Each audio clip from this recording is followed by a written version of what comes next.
I'm Marcus Denning, and today we'll be looking at fluoride in Australia's water supply.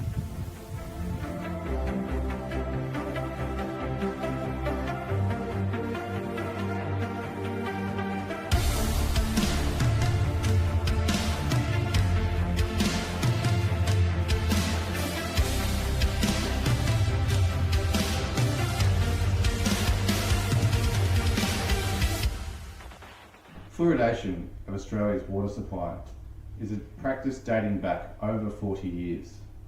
In Victoria, the introduction of fluoride occurred at the same time as when asbestos was considered safe, as were PCBs, DDT and lead in our transport fuels. The topic of fluoride in our water has raised controversy in this country before.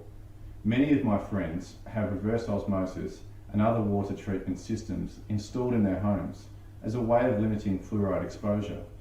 But these days, fluorination of our water supply seems to be a non-issue, like a dormant volcano that's no longer posing any threat. Besides, we have more important issues, right? Like Bronwyn Bishop's helicopter rides or even gay marriage, both of which are far more important issues than poisoning 90% of our population. I became aware of issues to do with the quality of our water by accident way back in 2007 when I purchased a benchtop coffee machine from Italy, which needed distilled water to reduce boiler maintenance. I was horrified at the leftover residue inside the unit after each running cycle. There was mud and other inorganic substances and a strange metallic smell. Often through laziness, I would refill the unit many times over without cleaning the leftover residue, which would build up at the bottom. I can tell you it looks grotesque. The skin on my fingers would sometimes react when I came into contact with the inside of the unit whilst cleaning. Sometimes skin contact with my hands would result in peeling later on. So after consulting Auntie Google, I learned that fluoride, or hydrofluosilicic acid, is almost as toxic as arsenic, and it's as dangerous as radiation in its pure form. Now, fluoride content in our water supply is around 1 part per million, which doesn't sound like much, but when you think about the fact that it builds up in our liver and our bones over time, I don't think you could possibly say there's such a thing as a safe dose. Just look at smoking or radiation, for example. There is no such thing as a safe dose, just a dose that is small enough to reduce the likelihood of a serious risk. So in the end, I just thought, despite the health authorities obviously supporting the process, I would just try to limit my exposure. So I stopped drinking tap water, I used non-fluoridated toothpaste and refused the fluoride swab at the dentist. But it wasn't until recently when I learned more on the subject that I became even more horrified, because despite my best efforts, it's just not enough. The only way I can completely shut down significant exposure to fluoride would be to cook my food in untreated water and not allow my skin to come into contact with mains water. So showers are out. Now, I don't know about you, but that makes me feel quite angry and trapped because I don't have any control over the issue. So what are the alleged benefits of risking our lives to fluoride anyway? In Australia, the states have responsibility for the adding of fluoride to our water supply. In the case of Victoria, through the Health Fluoridation Act of 1973. The justification is simply stated as being for dental health purposes. Now, this reason seems quite bizarre when you consider that Ireland has a shocking dental health record. In fact, according to the World Health Organization, Irish citizens have the worst dental health in Europe, and yet they have been adding fluoride to their water supply since 1964. Fluoride might sound like a nice, disarming word, but the actual name of what goes into our drinking water is hydrofluosilicic acid. Hydrofluosilicic acid is a dangerous byproduct that comes from the manufacturing of phosphate fertilizer. Wet scrubbers are used to prevent the emissions of this chemical entering our atmosphere. The captured molecules are then packed into barrels and sold unrefined, which is why our water also contains traces of other nasties such as arsenic, beryllium, barium, cadmium, lead, copper and mercury. So if you had a vision that fluoride was a substance made in a laboratory that is carefully injected into our water system, you'd be dead wrong. It mostly comes from scrubbing solutions in smokestacks at phosphate fertiliser plants. After delivery, our water authorities then add the toxic slurry into our pipelines close to the water catchment areas, so that it can thoroughly mix to the approved dosage prior to it arriving into the metro areas for consumption. And who pays for us to have this overpriced chemical? We do, of course. The water authority simply sends the bill to us, the taxpayer. So before hydrofluosilicic acid became a profit centre, it was actually a very toxic, hazardous byproduct, something which was very difficult and expensive to dispose of, because no matter where they put it, whether it was in the ocean or landfill, its concentration would always have an immediate environmental impact. It's a lot easier being stored in the bones of us humans, for when we die, we're buried in coffins out of harm's way. Hydrofluosilicic acid is so toxic it will eat through concrete, glass, fiberglass, steel, titanium and plastic, just to name a few. The only thing that's more toxic is Coca-Cola. Just kidding, but you get the picture. It's very dangerous stuff. So by now you're probably thinking that I've got it all wrong, right? This is Australia after all. We can't be this stupid. Maybe I'm just conjuring up some sort of conspiracy theory. Well, brace yourself, because most modern nations have already banned fluoridation of their water supplies, including 98% of European nations. That's right, countries like Austria, Belgium, the Netherlands, Finland, France, Germany, Sweden, Norway, Denmark, Iceland, Italy, Portugal, Japan, China and Greece. Probably because they didn't pay the bill. As you can see, 90% of the Australian population are exposed to fluoridated water. But even if you're in a lucky area that doesn't have fluorinated water, like bright Victoria for example, you'd still be receiving fluoride in both your toothpaste, dental visits, and more importantly, almost all of the food you're buying in the supermarket.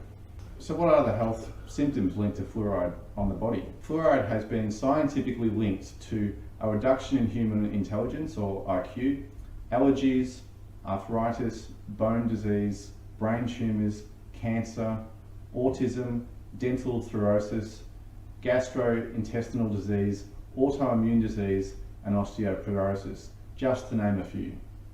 There are many problems with medicating the masses with fluoride, but a few key issues are: it's against our individual rights.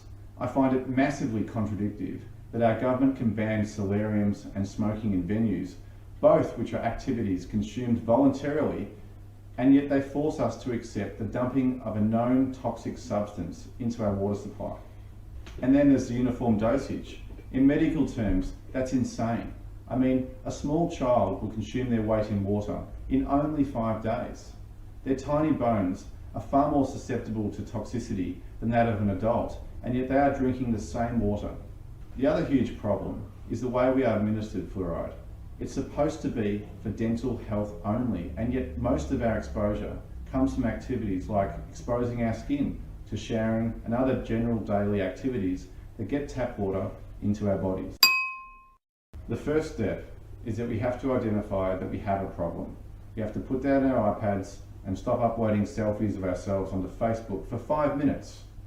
We have to tell our friends and family about this issue and share this video on social media. Now, I live in Victoria, so I have set up a petition at change.org for all Victorian residents to sign. The link is in the description of this video. If you live in other states, you could lobby both your minister and shadow minister to act. You could even set up your own petition. Hydrofluosilicic acid is a seriously dangerous chemical, and it's time Australia moves with the times and bans this practice, as so many other countries have already done. The clock's ticking, and our health and well-being depends on you acting. I'm Marcus Denning. Thanks for watching. So I sent a letter to the Honourable Jill Hennessy, who's the Minister for Health in Victoria, and she sent me a response letter. I've put a link to this letter in the description of this video. First of all, the Minister said that there is an overall weight of scientific evidence that supports fluoridation of water as being safe and effective at preventing tooth decay. This statement is most definitely incorrect. which is why most countries around the world do not engage in the practice. So she went on to saying that there has been, quote, no directive or legislation stopping fluoridation in Europe. Again, this statement is false. The Netherlands engaged in fluoridation practices from the 1960s until 1973, when a court ruled that there was no legal basis to continue fluoridation practices. An amendment bill was then rejected, and the Netherlands to this day continues to supply untreated water to its citizens. Another example is Germany, who has stopped fluoridating its water. They began the practice in the 1950s until the 1980s, when the practice was abolished. As an alternative, Germany offers its citizens with fluoridated salt for purchase for those who want it, because they believe that compulsory fluoridation of their water supply is against their citizens' civil liberties. Another false comment made by the minister was that in Europe, some countries do not fluoridate their water due to the complexity that's caused by the lack of a central distribution point, unlike in Victoria. Again, this statement is false. And if you research the 50 countries in Europe, you will find that the majority of the reasons why the practice is not allowed is due to the health concerns and civil liberties. Our minister also said that fluoride is a naturally occurring compound which is found in plants. Whilst this statement is correct, I feel that it is misleading, because the fluoride in our water supply comes in the form of hydrofluoric acid, which is massively toxic in its pure form. And unlike the compound the minister is actually referring to, which is calcium fluoride. But even though this form is naturally occurring, all types of fluoride compounds are considered toxic to humans. So I hope you can understand that fluoridation of our water is an antiquated practice which is dangerous. Its benefits are scientifically questionable, its uniform dosage is medically insane, and most importantly, it's against our civil liberties. It's worth noting that in the Victorian Parliament in late 2007, the Honourable Peter Cavend introduced a members' bill which would have required the consent from fluoride sufferers before further water systems could be fluoridated. This bill passed in the lower house, but it was defeated in the upper house. So this is a telling sign that there is growing pressure on our politicians to abolish this draconian practice. Thank you for watching this video. Don't forget, if you live in Victoria, to sign the change.org petition. The link is available in the description of this video. If you do like this video, don't forget to give it a thumbs up, and please share it in your Facebook and any other social media that you may have. I'm Marcus Denning. Thanks for watching.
Fluoride. Dentists say that drinking it can protect your teeth against cavities. Cities and towns all across the world actually dump it into the water supply, hoping to indiscriminately medicate the population through their tap water faucets. The official story on fluoride sounds wonderful. Drink the stuff and you won't get cavities, we're told. It's a nice story. But there's another side to this story, the side you're never told.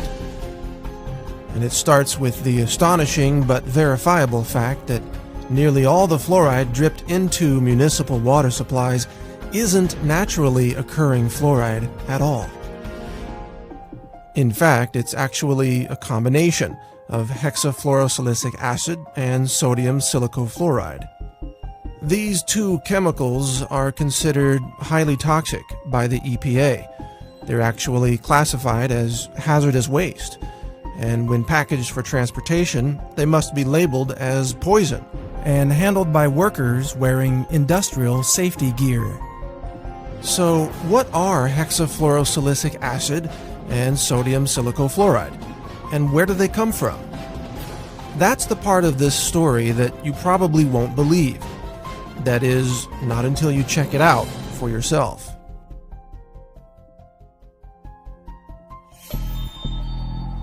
Because the more you look into the mythology of fluoride, the more bizarre this story becomes. And this bizarre story begins at phosphate mining companies. Phosphate is an important mineral used in fertilizers. It's mined from natural rock deposits scattered across the world, and the phosphate rock is then refined to produce phosphoric acid. If that name sounds familiar, that's because it's one of the main ingredients in carbonated sodas, such as Coke and Pepsi. Phosphoric acid is often compared to battery acid. It's a highly acidic liquid that is believed to be the primary reason why drinking sodas can result in kidney stones and a loss of bone mineral density. Phosphate rock is also used to create fertilizers. The problem is phosphate is often contaminated with high levels of fluoride, as much as 40,000 parts per million, or up to 4% of the raw ore. To remove the fluoride, sulfuric acid is added to a wet slurry of phosphate and water. This causes the fluoride to vaporize, creating highly toxic gaseous compounds such as hydrogen fluoride and silicon tetrafluoride. These toxic fluoride chemicals used to be released directly from the smokestacks of phosphate mining operations, but the nearby farms suffered devastating losses of cattle and food crops, which withered away and died due to, guess what? Fluoride poisoning. In order to stop this environmental destruction, the phosphate mining industry put in place a way to capture the toxic fluoride chemical vapors so that they wouldn't be released into the air and kill the surrounding livestock and vegetation. This was accomplished by installing wet scrubbers that captured the toxic fluoride chemicals, preventing them from being released into the environment and killing the plant and animal life living nearby. It is from these wet scrubbers that toxic fluoride chemicals are now harvested. They're collected, repackaged, shipped to your local city, and then dumped into the municipal water supply.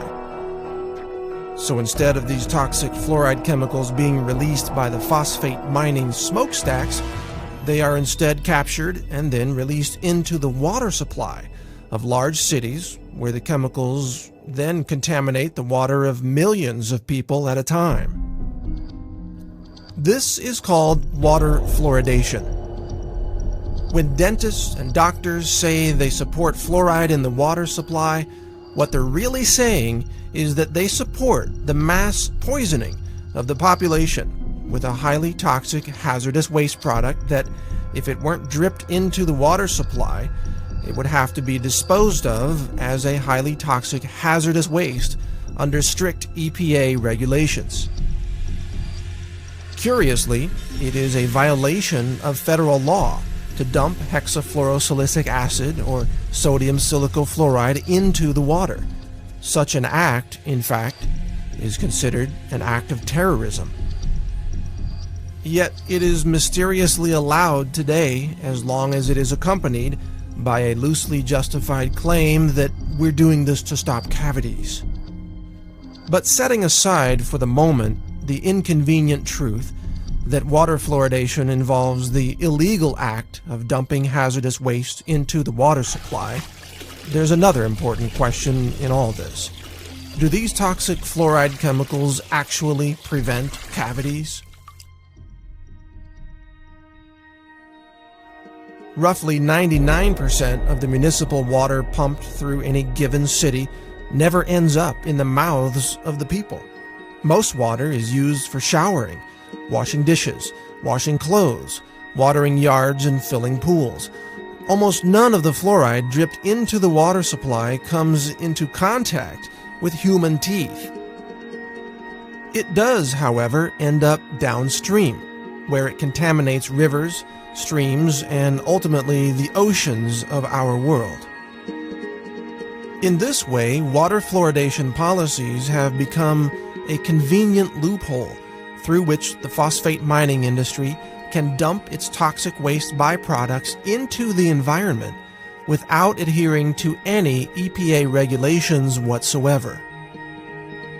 Phosphate mining companies even turn a profit by selling their hazardous waste to cities, then labeling it fluoride, even though this name is scientifically inaccurate.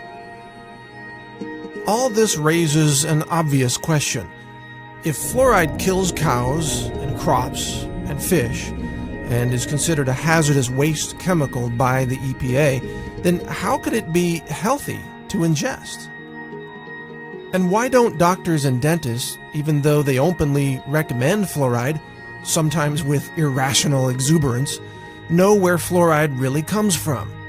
If dentists knew fluoride was derived from the chemical waste of the phosphate mining industry, would they still recommend that we consume it? The truth about fluoride is a lot like the truth about Enron or Goldman Sachs or every other shocking revelation that nobody believed until it suddenly became obvious that we were all being fooled for so long. Fluoride is a clever scheme where a hazardous waste chemical is dumped into the environment by passing it through the bodies of people first. We, the people, have become the toxic waste dump site of the phosphate mining industry, and chances are your local dentist fully supports this entire process. Over the last several decades, an astonishing 24 studies have established a statistical link between fluoride exposure and low IQs in children. One study conducted by the Center for Endemic Disease Control in China found that each additional milligram of fluoride detected in every liter of a child's urine was associated with a 0.59 point decrease in their IQ score. Another study found that fluoride exposure slashed the number of children achieving high IQs by more than 70%. It shouldn't be surprising, of course, to learn that consuming a hazardous chemical might impair brain function.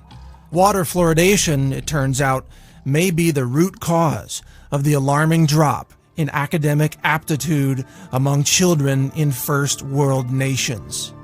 Historically speaking, the mathematics that were taught to 8th graders in the 1950s are now college-level courses in 2011. Maybe the reason why Johnny can't read or spell is because Johnny's been drinking too much fluoride. So I have 3 bits of advice for you. First, for your dental needs, always seek out a holistic dentist who understands the toxicity of fluoride and mercury. They will advise you not to drink toxic fluoride chemicals from your tap water. Secondly, don't drink unfiltered tap water. In addition to the toxic fluoride chemicals, tap water is also usually contaminated with chlorine and even dangerous elements from old water pipes. Buy a good countertop water filter from a company like Aquasana, or get a whole house filter to remove chlorine and fluoride from the water entering your home. Thirdly, help fight water fluoridation in your local city or town. If your city is like most cities, water fluoridation policies have been pushed by dentists and doctors who are technically ignorant of the origins and composition of fluoride, and yet they seek to assert power over the composition of your local water supply. They essentially attempt to mass medicate the entire population with what can only be called a drug, a biologically active chemical that they claim can prevent a health condition. And yet, has this drug called fluoride ever received FDA approval as a drug? Have the individual members of the population been individually assessed for their need for such a drug? Have medication doses and drug interactions been considered? Has anyone even been written a prescription for this drug? The answer is no. Fluoride is an unapproved drug being used in a highly illegal mass medication scheme that provides an excuse for the real agenda of disposing of a highly toxic, hazardous waste chemical. It's time to stop fluoride. Demand an end to fluoridation in your local cities and towns. Call for those who purchase and handle fluoride to stop what they're doing. Question the safety of these toxic chemicals being dripped into the water supply. These are actions that endanger the public. They could be called acts of terrorism. And publicly shame the doctors and dentists who have taken part in this mass chemical poisoning, causing untold harm to populations all over the world. Help us stop the fluoride poisoning of our world. Learn more at naturalnews.com. Join the Facebook group No Fluoride. See more videos about fluoride at naturalnews.tv. Visit fluoridealert.org and other anti-fluoride websites that are working to end the fluoride poisoning. Together, with your help, we can end the era of fluoride in our world and protect our children from this industrial poison. Thank you for listening. This is Mike Adams, the Health Ranger, reporting for naturalnews.com and the nonprofit Consumer Wellness Center.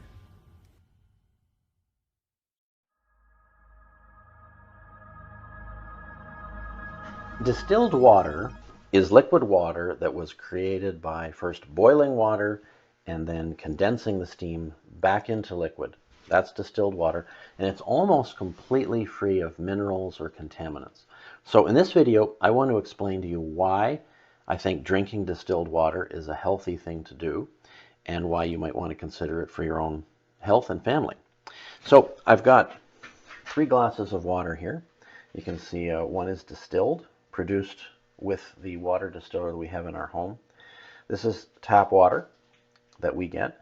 And then this is something called boiling tank water, which I'll explain in a second. But right now, I just want to show you, using this total dissolved solids meter, the difference between these 3. So, distilled water,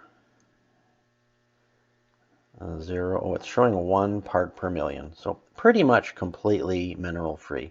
1 part per million is not very much. It could just be caused by little dust that settled in that glass. Now the tap water, this is from our home. We're on a private well, and let me just clear that. And working there, 218 parts per million. So 218 parts per million of what? Well, of this. This is the mineral residue that was taken out of the tap water, leaving behind the distilled water. This is the kind of thing that my family and I would have ingested over several months. Now, this is probably mostly calcium and magnesium, given the bedrock in our area and water chemistry. And you might be thinking, well, don't we need calcium and magnesium? And you might even go to the drugstore and buy supplements of that sort. The problem is that this form of magnesium and calcium is not something that your body can use very easily. It actually has to work hard to get rid of it. Not that there's a huge amount here anyway. Even if this stuff was the kind of calcium and magnesium that your body needs, you would have to drink maybe 100 gallons a day of tap water with this concentration of minerals in it in order to get your daily requirements. So first of all, it's Not very much. You're not getting very many minerals, but the minerals you are getting are causing your body some problems, and it has to work hard to get rid of it. And one place it gets rid of this is in your joints. This is one of the causes of recurring joint pain and inflammation. Another place this stuff shows up is kidney stones. The kidney stones are going to vary depending on the mineral composition of the water where you live, but that's where they come from, like this. So this third glass of water, let me just show that to you. So in the distiller that we have, tap water goes in, distilled water comes out, and the minerals are left behind in the boiling tank. Now in another video I explain what the boiling tank is and show it to you.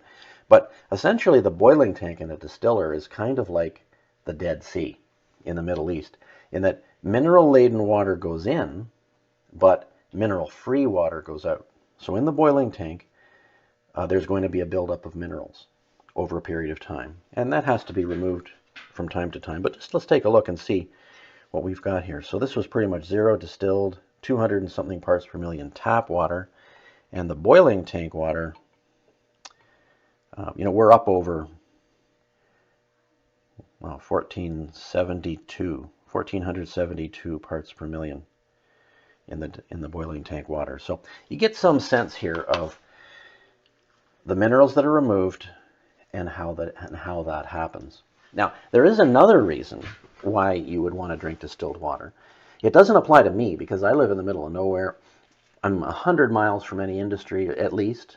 Our well is drilled into bedrock. I'm not worried about chemical contamination, but I would certainly be concerned about chemical contamination if I lived downstream, so on a lake or river, downstream from a large population.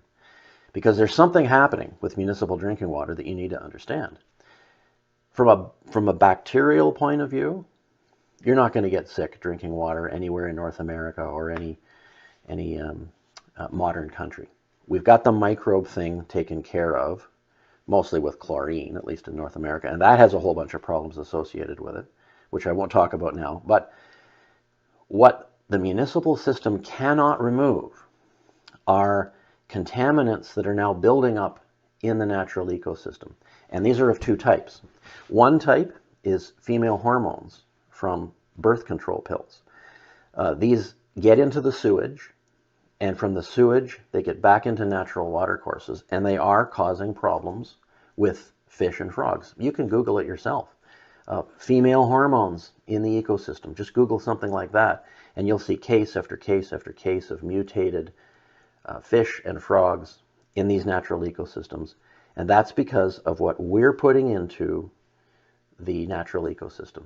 Now, the thing is, not only are we putting it in the form of our sewage, but our municipal treatment plants cannot take it out, not completely. So you're getting some of that in your drinking water. Another thing you're getting in your drinking water, depending on where you live, and depending on the time of the week, and this is kind of interesting, is the residue of recreational drugs. Studies have been done to analyze the trace residue of recreational drugs in sewage, leaving sewage treatment plants. And as you'd imagine, it spikes up between Thursday and Sunday. And those are also going into the natural ecosystem, and they cannot be removed by the municipal system that takes that water back in from the lake or river and purifies it and makes it safe to drink. So those substances are in municipal water supplies that are downstream from large populations. Distillation is the most effective method that I know for removing those things. So, two reasons to recap. Getting rid of these minerals, which are not what you need, actually, and also a purer water supply in terms of chemical contamination. Now, these chemical contaminants aren't going to make you sick in a week or a year or maybe even 10 years, but we're talking about a cumulative effect. And this is why I think it's safe. It's prudent to pay attention to this. Now, I'm not the only one who thinks this. I'm not just making this stuff up. Prominent people throughout history are on record as approving of distilled water for drinking. And I just want to show you a couple of examples of that right now. So if you have any questions about drinking distilled water or home distillers, we've got a fair amount of experience with this, so just drop me an email and I'll be happy to help you out.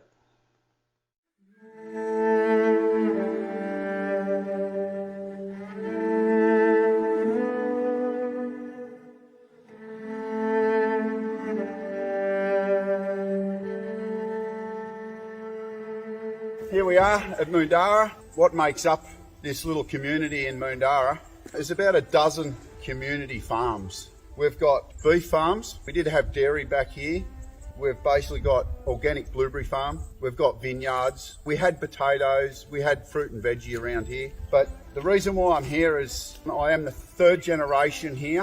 In 1959, my grandparents were removed from Browns Road for the Moondara Dam to go in. And it was built basically for water for Latrobe Valley to go down to their Australian paper mill, but it's also being used for Victorian waterways, as in drinking water.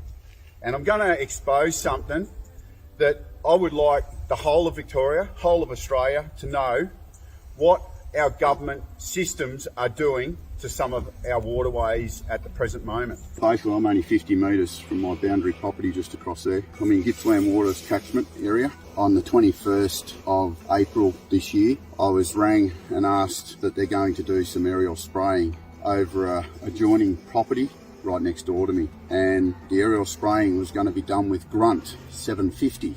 It's a granulated grunt chemical that basically wipes out everything bar a pine tree. This grunt is an absolute devastation to anything such as gum tree, as I'm hanging on to several of them right here, okay?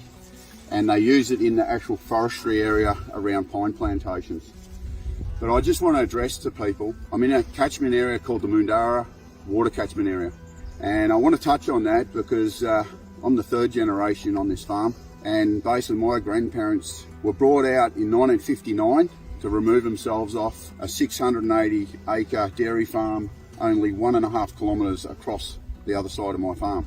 They were paid out by the actual government to remove themselves for a water catchment area, okay? They didn't want animals, they didn't want public life, and they didn't want people around the water catchment area. So this property that I'm standing on is Francis's farm. Anyone can actually see that it was originally once upon a time a farm, and then they've grown pine trees in it via the Moondara Dam. The Moondara Dam was taken over by Gippsland Water back in the day, and they are doing this in our waterways with Grunt 750. It states in their data sheet not to actually use it on undulating ground more than 20 degrees. Well, I can tell you, anyone who wants to come in here and look at this ground, this is a lot more than 20 degrees undulating, okay? We've got Jacobs Creek just here, only around about 200 metres from where I'm standing. So this is the stuff that they're actually doing to use people in the public. Using fertilisers to get the trees to come up out of the ground in a water catchment area, and then we're going to use poisons to poison our native trees. Our native trees are actually dying because of the poison. These trees are valuable. This is Australian. This. Gum trees, silver top, stringy bark, your white gums, your snow gums, the whole lot. But now I'm going to walk you down the hill only 100 metres, which we're going to be only about 100 metres from your waterways. And I'm going to show you what else you're doing, people. So here I am, only about probably 200 metres, if that, maybe 150 metres from my own farm. And I stumbled across this about a week ago. And it's basically not the only one. There's about half a dozen of them. This sort of stuff has boiled my blood, because I've never ever shot anything unless I use it. A rabbit I eat, a deer I'll eat, but I tell you, this is disgusting, because all this matter is leaching down this hill that's well and truly over 25 to 30 degree grade, and it's going straight into the Jacobs Creek and straight into the Moondara Reservoir for the Latrobe Valley people to drink. I just want to touch on this sign here, poisoning of wild dog control program. The reason why they actually are doing a wild dog program is because they shoot all the feral animals, and they're not just feral. Some of them are deer, some of them are kangaroos, some of them are Australian species, our wallabies, the whole lot. They kill everything off their pine plantations, these people. But this is their next little piece that they actually fix our farming problem up. They start using 1080 for wild dog program. We wouldn't have the wild dogs if they didn't leave the deer, roos, wallabies, all that sort of stuff behind. But they actually shoot them and let them rot in our waterways. But they also put 1080 in their water catchment areas for their wild dog program. So 1 minute they're justifying their pine plantations, they ridicule us as farmers, but now they actually put 1080. And I think we're one of the only countries that still use 1080. 1080 is proven as cancer causing, and wherever the baits are, it does not remove itself out of the ground. So you can go back there 20 years, 15 years, and it's still there, 1080. I can actually take you around my property. They actually put this around my property everywhere for their wild dogs. The thing is, I don't believe in this. It's more poison inside our waterways. 1 minute they're killing animals, and next minute we're poisoning animals. So this is a way that they try and help the farmers. I don't know if it's the right way, because they're poisoning the land now. They're poisoning it where they set the baits. So I just wanted to point this out. This is only 10 metres from my boundary property. You can spin around with the camera and just have a look at my fence line right there. It's only within 10 metres to 15 metres of my farmland. So this is the sort of thing that the government sectors, MPs again, please start to realise what we're doing in our community areas. Because I'm dead set against this sort of stuff. I'd rather get my gun out and shoot the wild dog, which I've been doing for nearly 40 years of running this farm. Here we are, 50 metres on the lamb side of basically Francis's dairy farm. Was a dairy farm back in the 50s before they kicked everyone out of here for the Moondara Reservoir. The Moondara Reservoir is water for Latrobe Valley, Gippsland. And I'm 50 metres from where there's a half a dozen to 4 or 5 dead deer carcasses on top of the hill, done by a professional shooter, labelled that they're looking after their pine plantation. Well, they look after their pine plantation with fertilisers put underneath their pines. They also aerial spray with herbicides and poisons that has been basically done across the top of this hill of 300 acres of pine plantations. So we're not just growing pines, we're poisoning the ground as well. They're farming the ground with fertilisers, but we've got a blue and green algae all the way down to Lake Wellington, all the way to the lake's entrance during the summer.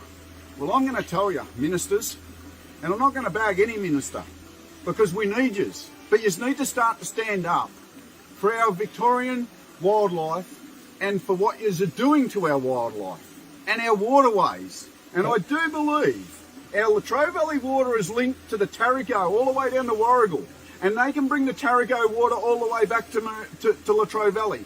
So tell me, if we're doing this sort of thing inside closed doors in your water catchments, what are we trying to do outside on our farms to stop the actual sprays, stop our fertilisers, and stop our cattle getting in the creeks, but yous are doing this sort of thing as a government consortium in our waterways? And all I can say is this water fed dairy cattle 60 years ago, and now yous are feeding with dead animals, herbicides and fertilisers. And that's all I've got to say. It's about time yous all started to get your heads together and start to act, such as the EPA, such as our Victorian wildlife representatives, such as our poisons and sprays, such as our Baw Baw Shire and the Latrobe City Shire. Get together and stop this rot inside our community, because you people are what are causing our problem with our poisons and our sprays. Look, I'd like to really thank the AIN in conjunction with the AFIPN for basically going out of their way to film this. I'd like to see this go right around Victoria and Australia, because when it all boils down, the MPs of this country are running us, and the MPs need to get onto this, because it's all behind closed doors. And I'm just hoping that you take it all on board, because we need cleaner, greener and better clean water for our community. Thank you very much.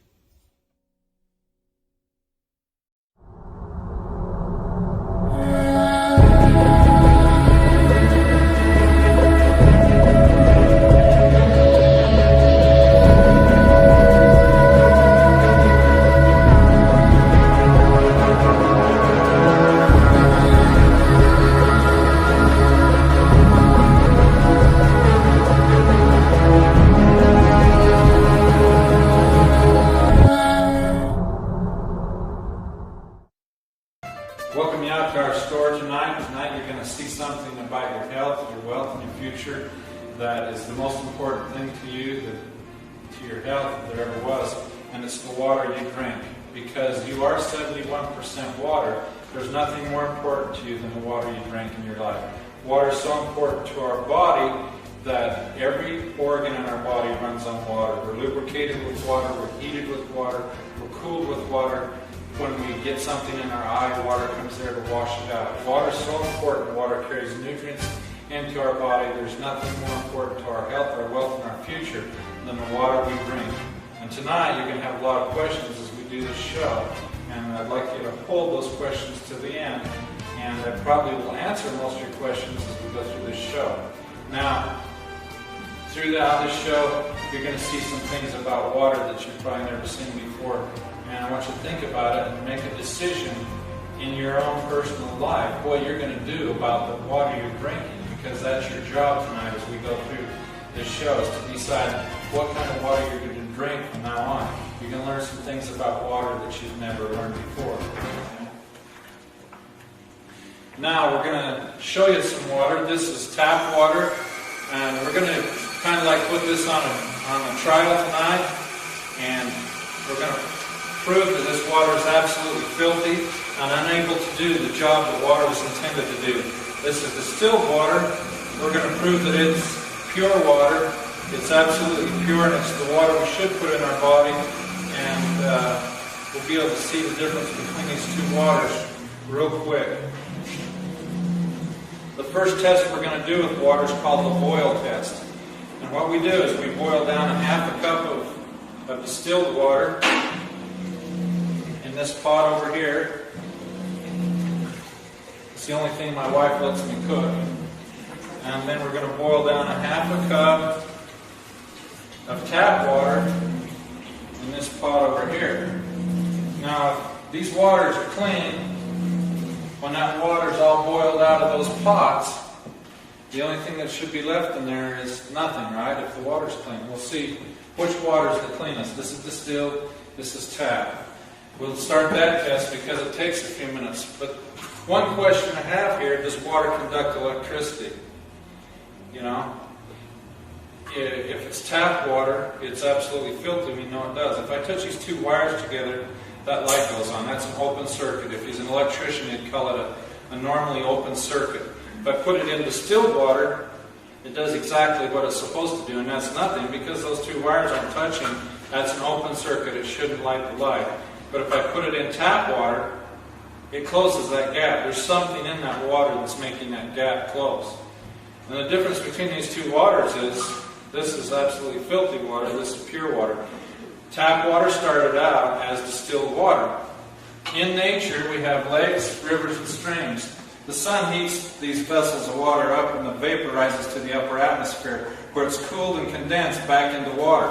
Whenever you take water and change it to vapor, and then back to water, just like this vapor's coming out of the pot here, that's distillation.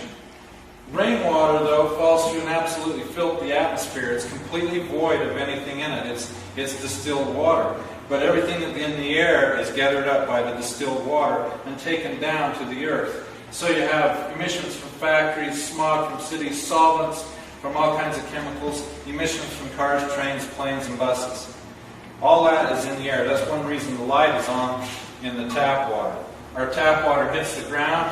In 1 teaspoon of dirt, we have billions of bacterium, virus, and parasites.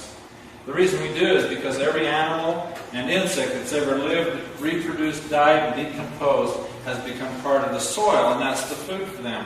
When the rain hits the ground, it picks up these bacterium, virus, parasites, decayed animals, and insects, carries them to a lake, a river, a spring, a stream, a well, it doesn't matter. And that water is full of everything that's in the soil. It comes to a lake, the fish live there, and they die there. And we drink that. We drink everything that's in the soil, every microorganism, everything that comes in contact with water, water absorbs and transports it. Our water comes to a treatment plant where we're chemically treating our water. That's why it's called a treatment plant. Our water is exposed to many chemicals. This is a newspaper from Utah called Capital Connections, news for about people in state government. The Utah State Seal. On the back of it, it says, making sure your water is safe. It's written about Eva Neminsky. She has a PhD in environmental engineering. She's over all 50 water treatment plants in the state of Utah. She says right here, we're learning about very resistant pathogens in water. They're very difficult to kill, so you need strong disinfectants. These chemicals may ultimately cause cancer over your lifetime. So the question becomes, would you rather have diarrhea today or cancer tomorrow? So who wants diarrhea and who wants cancer? Pretty good choice there, huh? That's the two choices we have, drinking tap water. I think that we should drink something else other than that. The cancer they're talking about is prostate cancer, bladder cancer, colon cancers. That's your urinary tract cancers, because that's where the water goes first, and we're exposed to all the chemicals that's in those waters. We know chlorine mixes with acids in water, and that causes trihalomethane compounds. It's linked to spontaneous miscarriages and various cancers. That's according to USA Today newspapers, Johns Hopkins University in New York, and they're the ones that conducted those tests. When our water leaves the water treatment plant, it goes through the pipe system. Sometimes these pipe systems are hundreds of miles long and hundreds of years old. In Ogden, Utah, where we're shooting this, our pipes are 108 years old. They're cast iron with lead joints coming out of a canyon, out of a reservoir. It goes for hundreds of miles here in the city, back and forth to different houses, comes up into our tap, and we turn these taps on and drink out of our beautiful faucets and think nothing about the journey that water was on. And it's a long, filthy journey, because where that water's been is where we walk. So everything that's on the bottom of your shoe is in your water, if you ever think about it that way. That's why when we put the light in tap water, it conducts electricity. There's 80,000 chemicals in our water. In 1903, we had 3 people and 100 dying with cancer. In that 100 years till now, we've developed 80,000 commercially produced chemicals. And right now, 1 in 4 people die with cancer, and 1 in 3 people get cancer, and the cancer rate's still rising. And you think about chemicals in our life. We wash our hair with chemicals, we brush our teeth with chemicals, we wash our clothes with chemicals, we have chemicals on our food. We're a chemical society. The only thing that takes that out of our body is the water we drink. Water absorbs and cleans everything out of our body as it goes through our system. Distilled water is way different. It doesn't conduct any electricity. We know it's absolutely pure water. The journey that distilled water takes is way different than tap water. We bring water in a boiling chamber to boil. The steam rises and leaves all the impurities behind in the boiling chamber. The steam's forced to the coil. The fan cools the coil, changes the steam into 99.9% pure water. Periodically, we drain this boiling chamber out. So when we've made 50 gallons of water through the distillation process, what was in 50 gallons of water now is trapped in the boiling chamber. When we clean that out, we sometimes are totally amazed with the amount of filth that's in that boiling chamber. Like in Salt Lake City, that's what's in 50 gallons of Salt Lake City water after we clean the boiling chamber out. And people wonder why they're getting sick, why they have diseases. This is Ogden, Utah right here. That's 50 gallons of Ogden City water. Isn't that weird? How much filth is in tap water. You never would believe it unless you see it for yourself. Morgan, up where you work, this is about 80 gallons of Morgan City water. Does that look like one of the chemicals they add at the water treatment plant? It does, doesn't it? It's copper sulfate. Now, the reason that they put copper sulfate in the water up there is because they have algae growing in the pipelines, and copper sulfate is an algicide. Now, algae won't hurt us, will it? We can eat algae, but when it starts to die and rot in water, it smells. You've smelled the Great Salt Lake. When the algae starts to grow and rot, it's got quite an odor to it. Well, when it has that gas inside these pipelines, and they inject chlorine into it, it creates trihalomethane gas. Okay? And that's very carcinogenic. That's where we come up with prostate cancer, bladder cancer, colon cancer. This is, some lady told me the other day she only drinks spring water from North Ogden Spring. That's 30 gallons of the North Ogden Spring, and that's what's in spring water. Whenever you're drinking right out of the dirt, right out of the ground, you're drinking dirt. You're drinking filth. You're drinking everywhere you walk. Okay? You're drinking everything that's on the bottom of your shoe. It doesn't matter where that water's from. The filth is there. These inorganic minerals, are what we're drinking. This is right out of a distiller. Does that look like it'd be nice for our inside of our body? Dr. Charles Mayo from the Mayo Clinic, he's got a clinic in Arizona, one in Minnesota. His quote here is, "Water hardness, or inorganic minerals in solution, is the underlying cause of many, if not all, diseases resulting from poisons in the intestinal tract.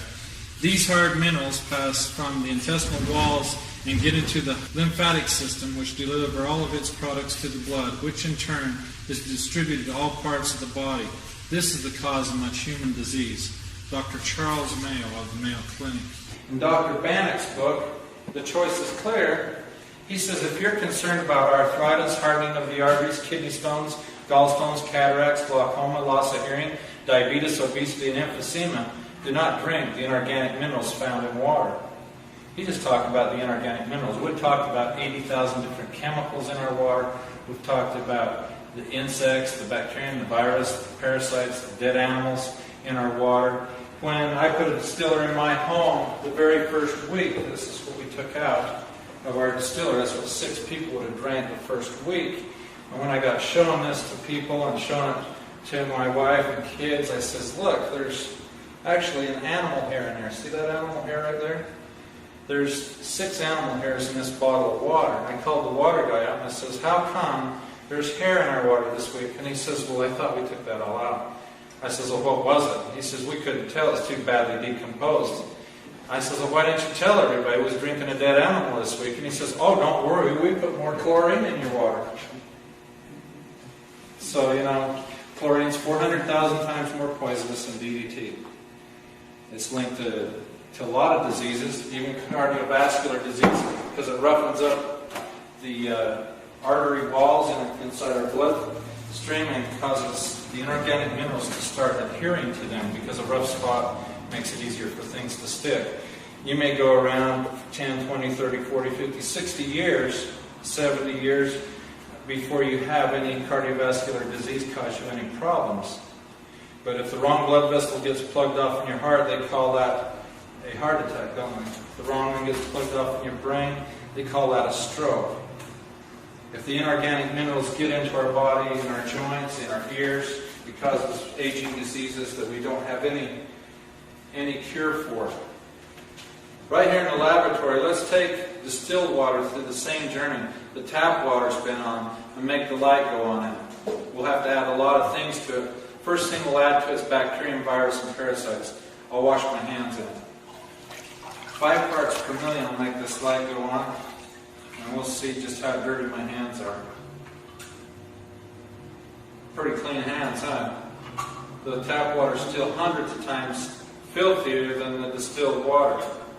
But the real funny thing about it is, though, you won't drink this water now, will you? No. Why not? Because it has urine. Yeah, but it's still hundreds of times cleaner than tap water. Did you see what your eyes just did to your brain now? You saw something in your water. What do you really want in your water? Nothing. Me too. When I saw this the first time, that's what I decided. I didn't want anything in my water. I wanted clean water. But we can take it a little bit further and make the light go on. This is some of the inorganic minerals we get out of our distiller. We'll put some of that in there. We'll put some chemical from farms and factories in there. And we'll stir that around. So that's starting to look like now. Mountain Dew, right? That's what you're thinking. Now we'll take it to the water treatment plant where we'll add a little bit of technology to it. And we'll stir that around and we'll aerate it a little bit, just like even Aminski's talking about there. Add a little technology to the water. Right amount of chemicals, we can make that awful looking water look just like tap water. Isn't that cool? Now let's see if we made it tap water. Yep. Now, according to even Aminski, that's safe water to drink. You won't want to drink it now? Why not? It's safe. What's the definition of safe water? Won't cause diarrhea today. Let's see what we've done here with the TDS meter. This TDS stands for total dissolved solids. That means anything that's totally dissolved in the water will show up with a TDS reading. Now, Ron, I want you to read this for me and tell me what parts per million that says. 0. 0, 0, 0 parts per million. Now, tap water, right from Ogden City here. Let's see what that's saying. 296, 308 now. 308. You're wrong. 308 parts per million. Now, this water that Teresa wouldn't drink, let's see what that was. After I threw all that filth in there. 56, 54. It's still, what, 6 times cleaner than tap water. Can you imagine how much filth is in tap water? If you could see where that tap water's been, all the carcasses of the animals, the dead insects, the inorganic minerals, the chemicals that's in this water, if you could see what was in that water that's making 296 parts per million, you'd never drink it. You'd never, ever drink it. And you shouldn't. We only have 56 parts per million. You saw everything I put in there. You wouldn't even drink it after I washed my hands in there. We had 26 little girls in here one night, and they all washed their hands in here and still didn't get as dirty as tap water. Still didn't have as high a TDS reading as tap water. Let's check our pots out now over here and see what we've done. See how hot they are. Now this was tap water and this was distilled water. Is there a big difference there between the two waters? Quite a bit. This is just a half a cup of water. How many cups of water are we supposed to drink today? 8 cups. This is 8 cups boiled down. That's what you're drinking into your body every single day. 8 cups of water. That's 8 cups. That's 1 day. This is 30 days. This is 365 days. And this is 10 years. How old are you? 45. 45. You've run 4.5 goes through your body. Okay? You can divide that out, every one of you. That's what your body has to deal with, drinking tap water. Our bodies are wonderful machines, aren't they? They can handle a lot of filth. But after so many years of drinking filth into our body, it has an accumulation effect. And someday it's going to cause us some health problems. If we had a brand new Lincoln Continental and we opened up the hood and poured this down the oil spout of that car, what would the dealer say to us about the warranty on that engine? He'd say it was void, wouldn't he? And he should, but you know, our body's the same way. It says here that even the finest piece of machinery on earth depends on proper maintenance to run smoothly. And our body is the most amazing machine on the face of the earth. It's run on solar power.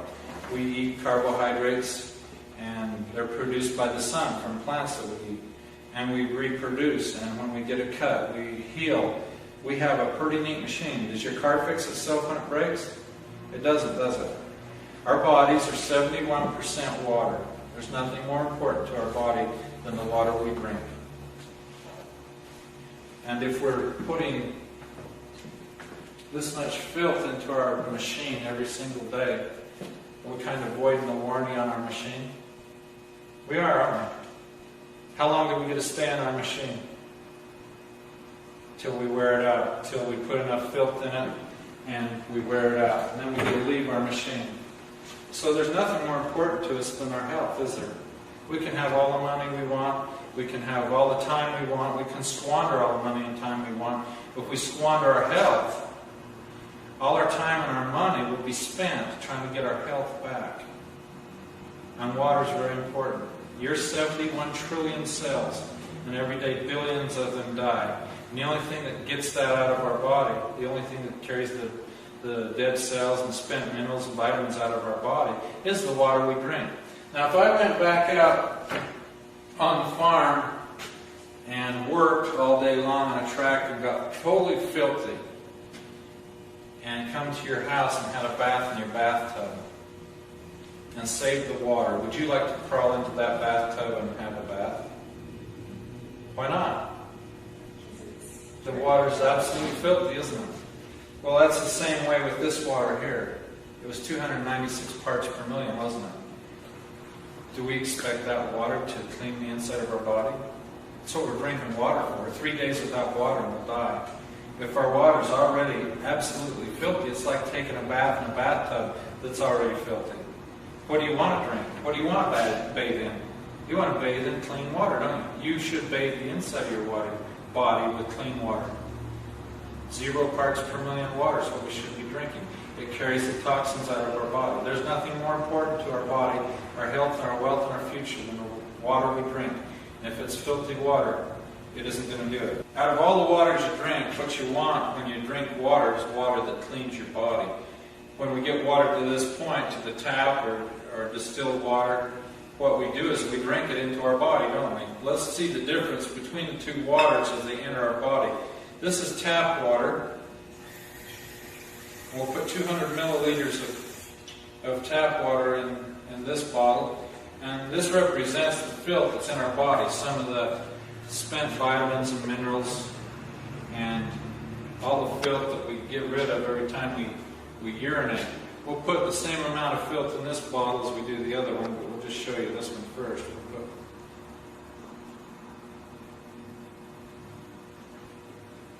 12 drops of filth in this body. We'll put the cap on. And since water goes through your body, goes up to your brain and through all of your organs and around your body, you'll see something happening to this water. As that water goes through your body, what's happening there? There's an accumulation of filth in that water, isn't there? You see that? When you piddle this water out,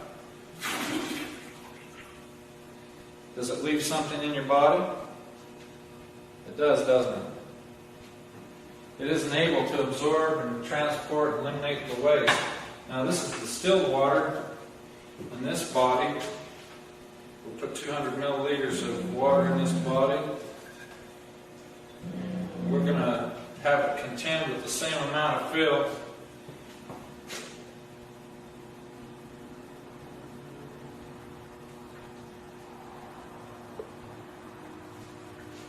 This isn't magic or anything. This just shows you how well distilled water deals with filth. As that water goes through your body and through all your organs and up through your brain, it's actually able to absorb and transport and eliminate all the waste that's in your body. When you piddle this water out, it carries the filth with it. There's a big difference between the two waters, isn't there, in your body? Distilled water is able to transport and eliminate the waste out of your body. Now, does anyone have any questions about water, about tap water, or anything about water at the end of the show? I told you I'd give you some time. I do. There's some controversy about fluoride in water. What can you tell us about that? You know, I don't really know. I just know that on a government toxicity chart that fluoride is just a little bit more poisonous than lead, and not quite as poisonous as arsenic. I do have 2 tubes of toothpaste here. One is fluoridated toothpaste and the other one is non-fluoridated. It's the same company.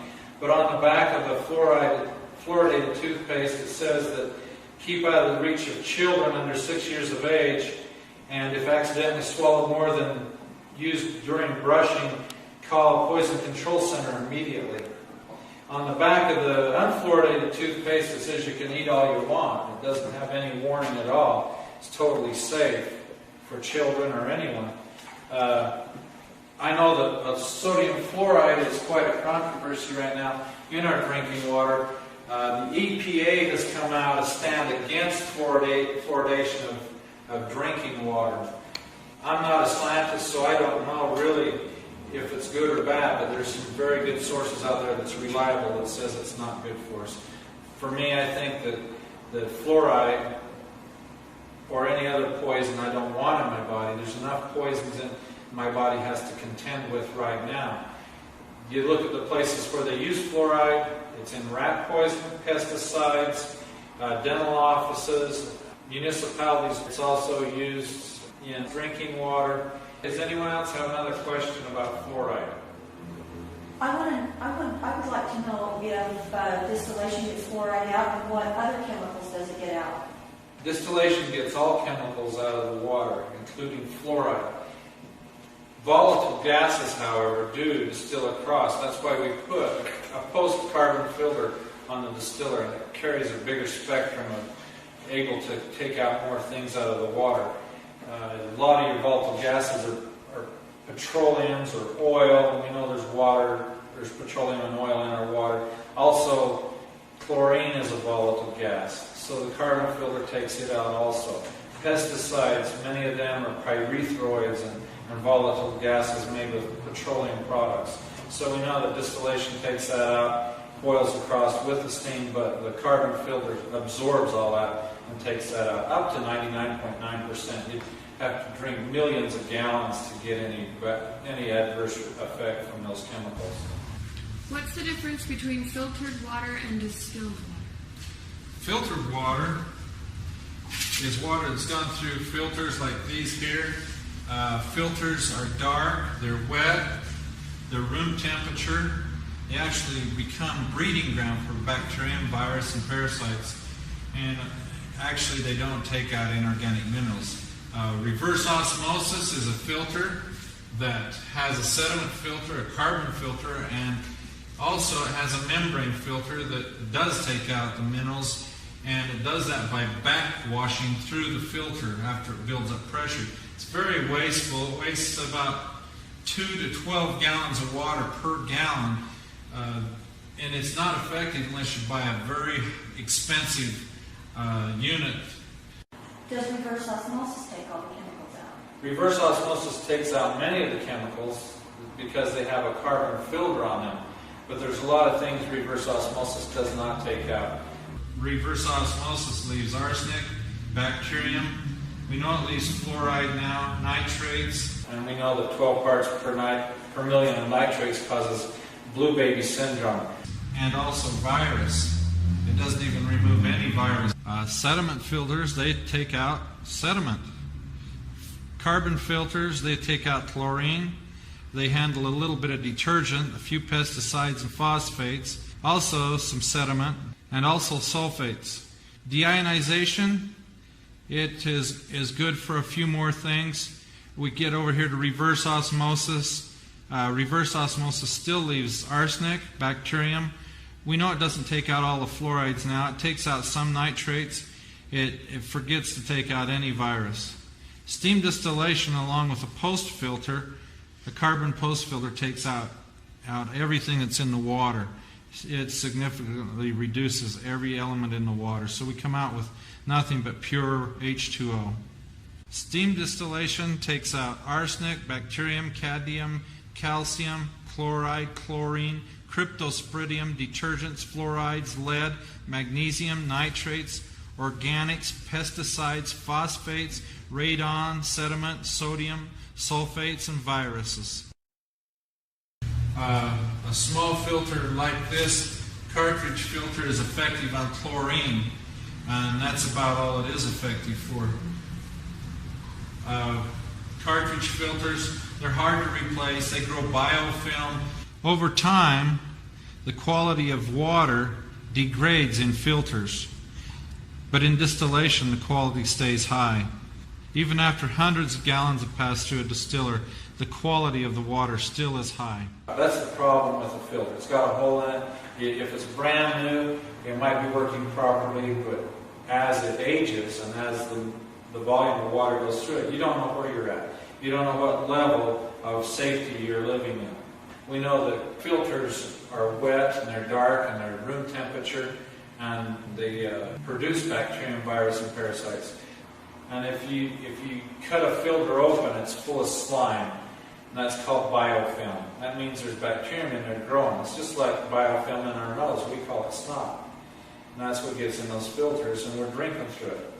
Because the more filth you get into the filter, the dirtier it is. You have a failure in your filter and you're drinking 10,000 times more than you would if you just had tap water. So filters aren't really that great. Yes. What can you tell us about bottled water? Bottled water, there's a lot of states don't have any regulations on bottled water at all. On a government study, 25% of all bottled water was just ordinary tap water. Put in a bottle, there's not very many regulations on it at all. I don't know which bottles that was or what brands they were, but I know that water in a bottle sitting on a shelf in a grocery store can sit there for months on end. If it has any bacterium or virus or parasites in it, it can 10,000 times itself in the heat of the store during shipping or whatever. They're not refrigerated. It's just not safe water. There's some brands that are very good. There's some that aren't, but you'll have to read on the label and find out for yourself which ones they are. A lot of people say, I want to buy distilled water in a bottle in the store, in a milk bottle. They're leaching out all kinds of chemicals out of that plastic during the process of making this plastic bottle. It's made out of a lot of things like formaldehyde and other kinds of carcinogenics that are linked to cancers of all kinds. And we see this on the news all the time about the safety of these bottles. They're not safe at all. They're unsafe. So you're just taking a risk by getting bottled water in a bottle. Plus, it's hundreds of times the price of ordinary tap water. Why spend $1.50 for a liter of water because it's just ordinary tap water? It doesn't make any sense. When we started this show tonight, I told you you're going to have to make a decision of what you're going to do the rest of your life with what you drink. And you've learned a lot of things about water here tonight. Distilled water is so clean that it doesn't make the open circuit close. But tap water is way different. What do you want in your body? What do you want to use in your body, in your machine? You get to stay in your machine as long as you keep it clean until you wear it out. If you're cleaning your body with distilled water, your machine will stay a lot cleaner than with tap water. There's a big difference. So you need to decide in your life what kind of water you're going to drink from now on. Hi, I'm Chris James, and you're watching A Healthy Alternative. Today we're going to be talking about water.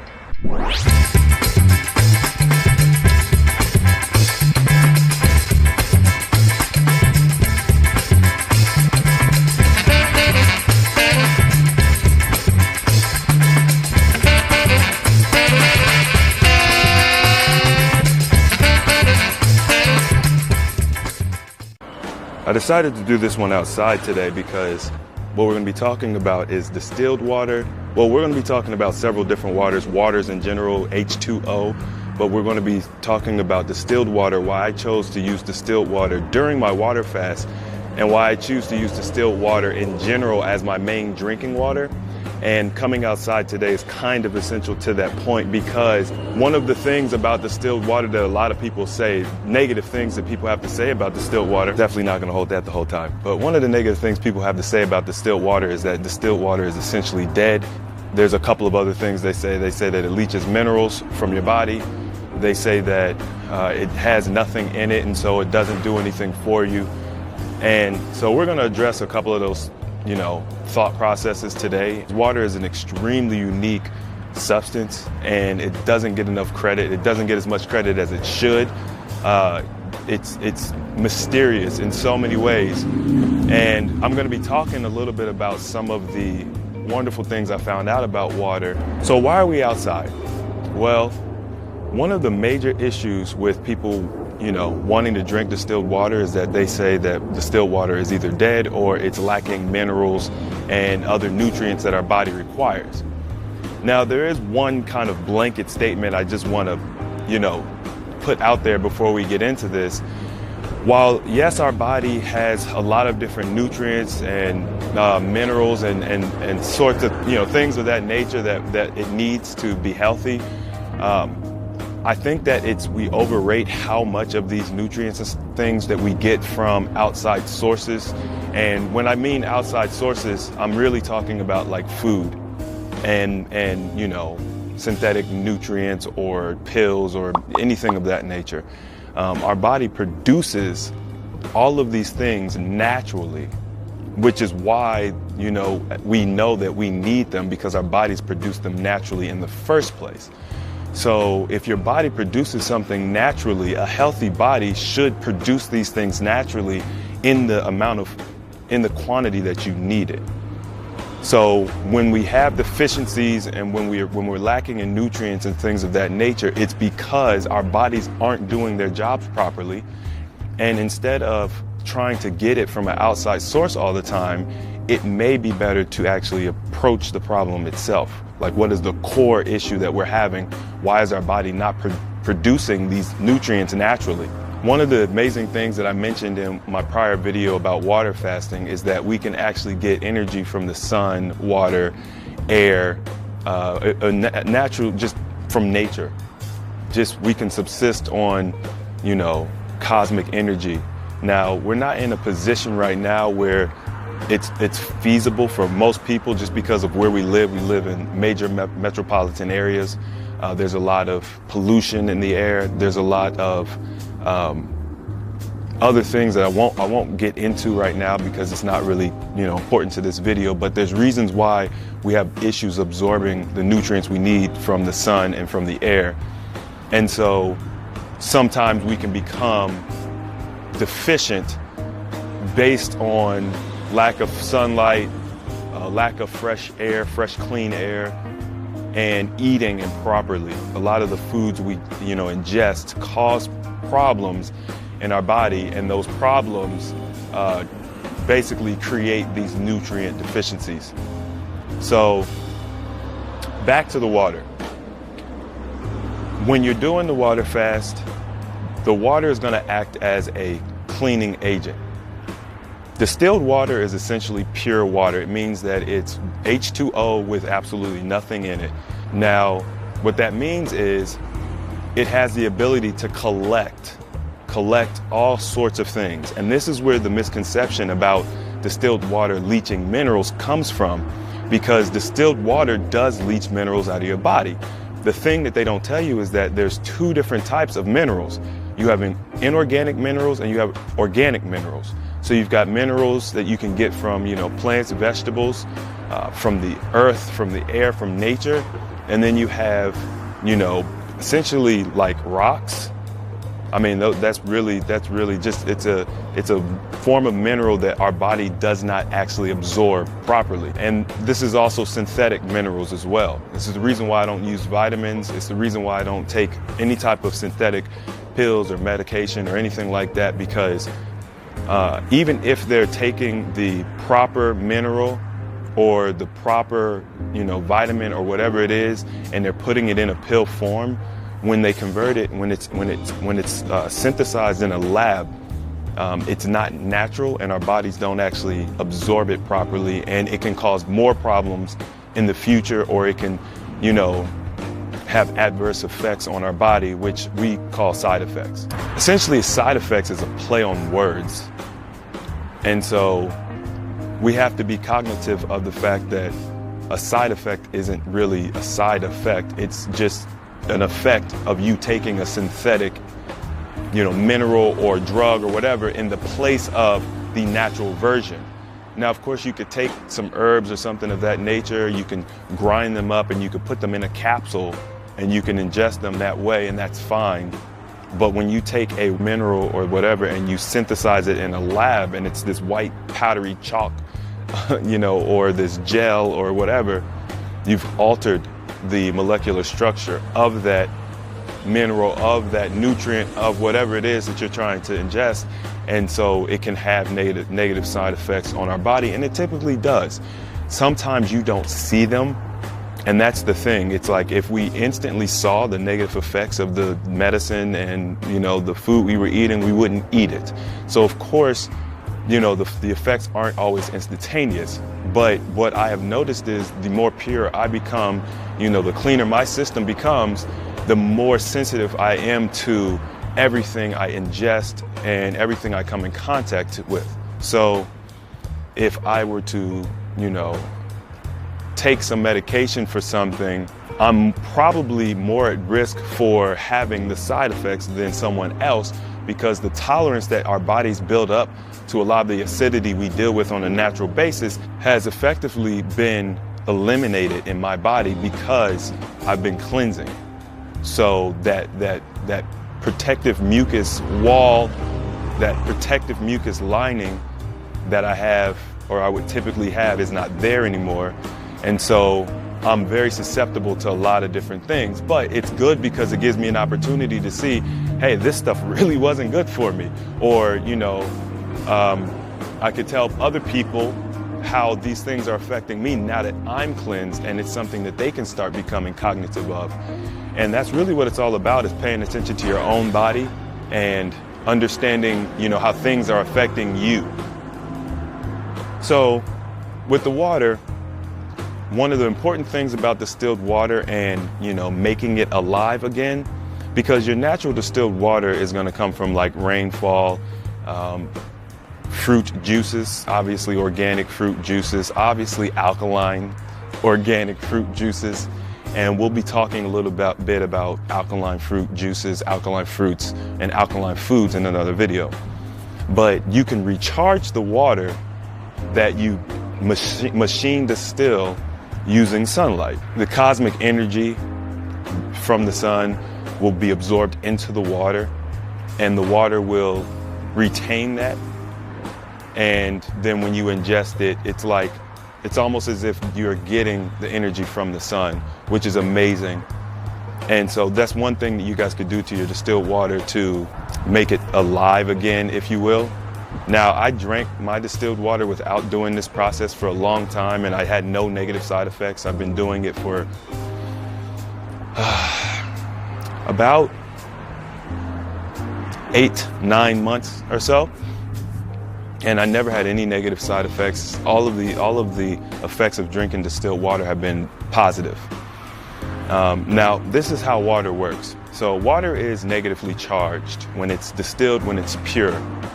And all of the bad stuff in your body is positively charged. So if you think of a negatively charged magnet and a positively charged magnet, the opposites attract, right? Well, it's the same thing that happens with the negatively charged water going into your body and pulling out positively charged, things. And this can be anything that's, toxic. It could be anything that's harmful. Anything that is bad for you is going to be positively charged. And so the distilled water goes into your body and it starts pulling out those inorganic materials, those positively charged materials, and then it flushes it out. And that's why it's so important to use distilled water during your fasting. Now, arguably so, there's a lot of people who want to say that the spring water is better. And while I can't 100% disagree with the fact that natural spring water from a thermal spring might actually be more effective, we don't really have access to natural thermal springs, all the time. Some of you might. I personally don't know where I could go to, go and bathe in a thermal spring or anything like that, a geothermal spring. But as far as, my daily life and what I can do, this is the best that I can do, because you can't really trust that the companies that are bottling your water are actually giving you what they say they're giving you.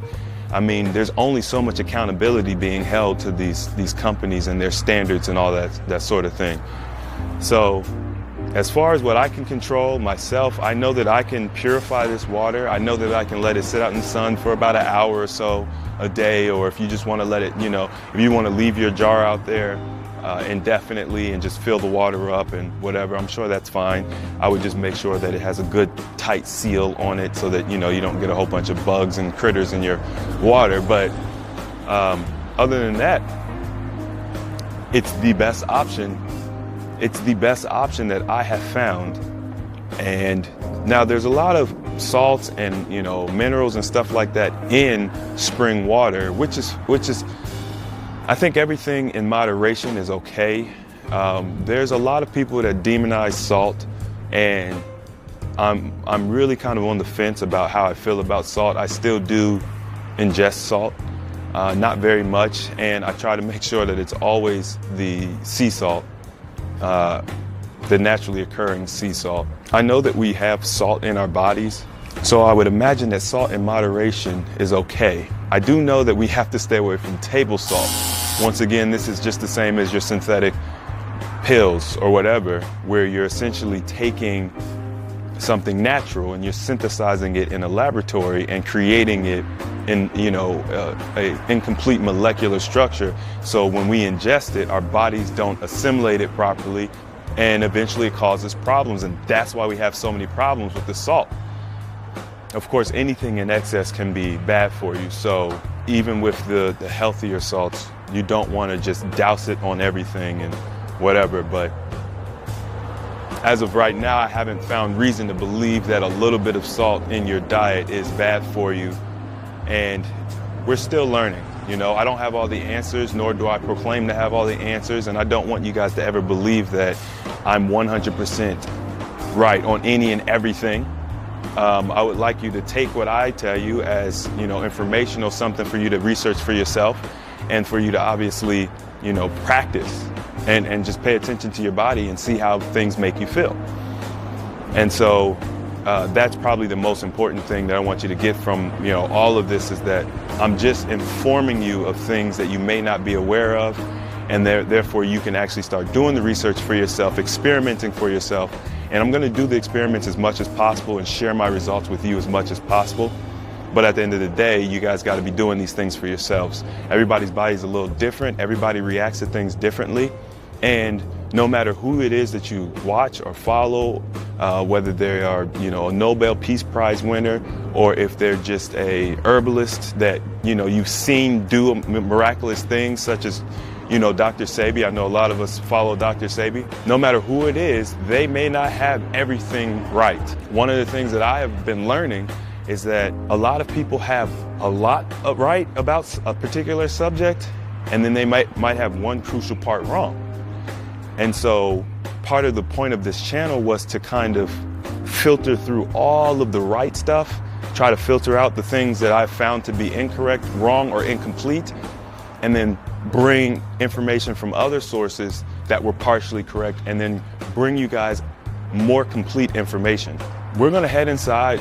We're gonna look at what the distiller looks like, what it does, how it works.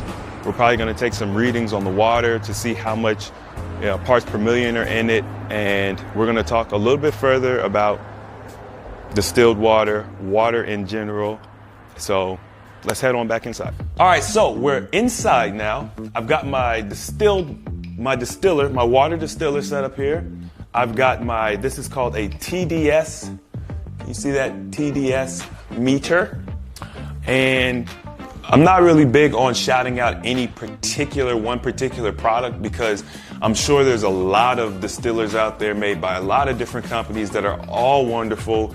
Some of them may even be better, more efficient than mine here, but I did go through 2 different distillers, and so I will point that this is called a Mega Home distiller. It was roughly $200. I got it off Amazon. I will leave the link in the description for you guys, as well as I will be leaving some links to other videos to talk about water memory. I'm going to mention 2 guys in particular. The first one is Dr. Emoto, who actually he took water, he sent sound vibration through it. So he would play, Mozart, or he would play, for example, Linkin Park or something like that, and then he would freeze the water, and then he would take pictures of the molecules of the frozen water after it had been listening to certain music. He also did an amazing experiment where he took rice, just regular rice, and he put it in 3 different beakers, and he would speak to the rice. He filled it up with water first, and then he would speak to the rice on a daily basis. And it's a really amazing experiment. He said, I hate you to one beaker. He said, I love you to another beaker. And then he had a control beaker that just kind of sat there. And you guys will get to see some of the amazing results from that experiment. So I definitely suggest you check that out. Link in the description. The other guy I want to mention is actually a Nobel Peace Prize winner. He's a Professor Montagnier.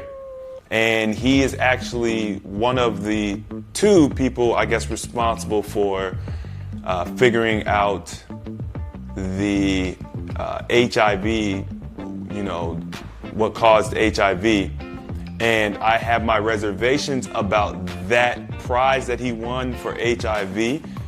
We're gonna get into that in a different video later on. He did do some amazing research with water memory, and so I'm gonna link a video for you to watch on YouTube as well, as far as the research he did. And I would highly suggest you guys check out these videos, just if nothing else to learn and you know, expand your mind.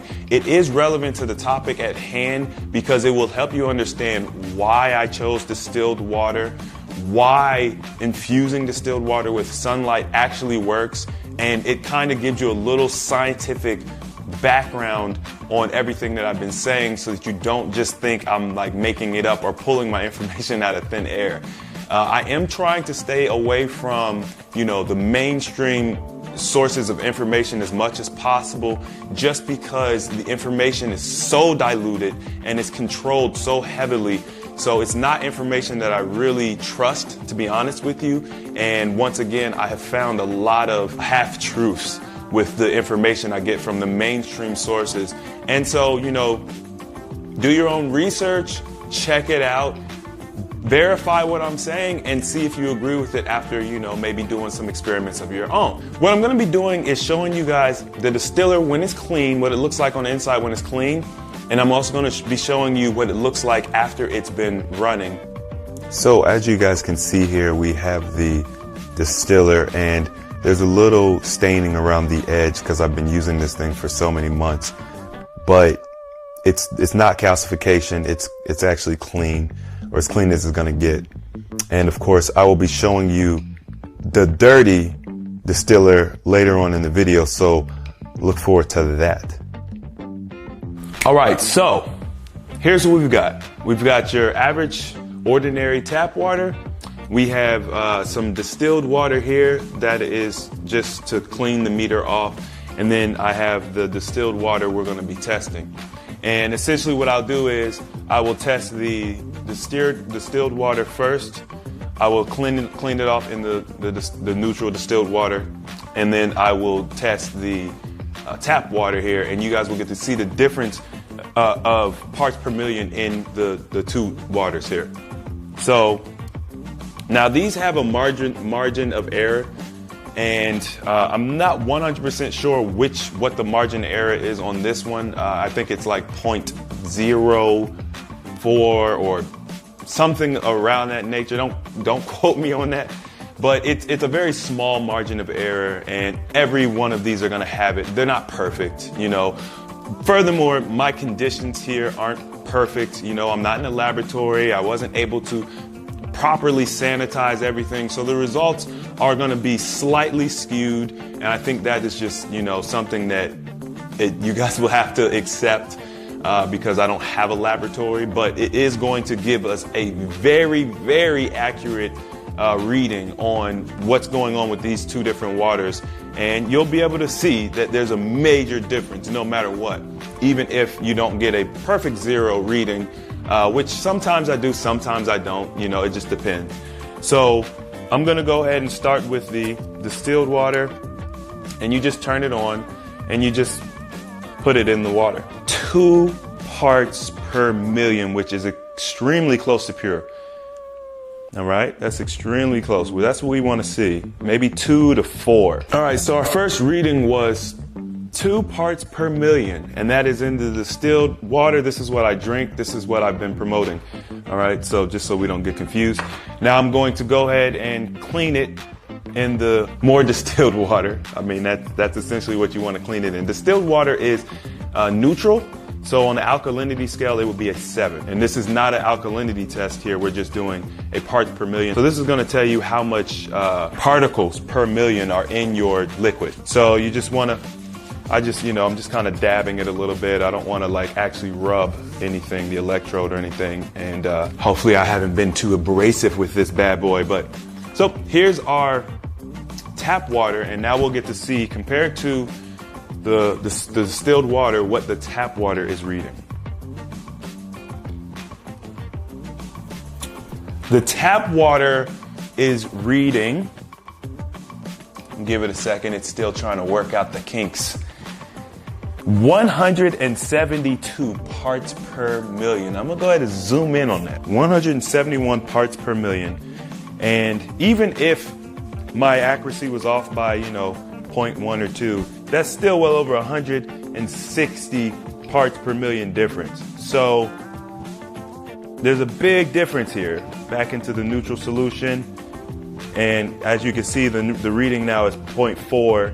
So a little bit of the particles in the tap water are on here. And that's why you clean it. You clean it in between each reading, because as you can see, it's a little bit thrown off at this point. So as you guys were able to see, big difference between your distilled water and your tap water.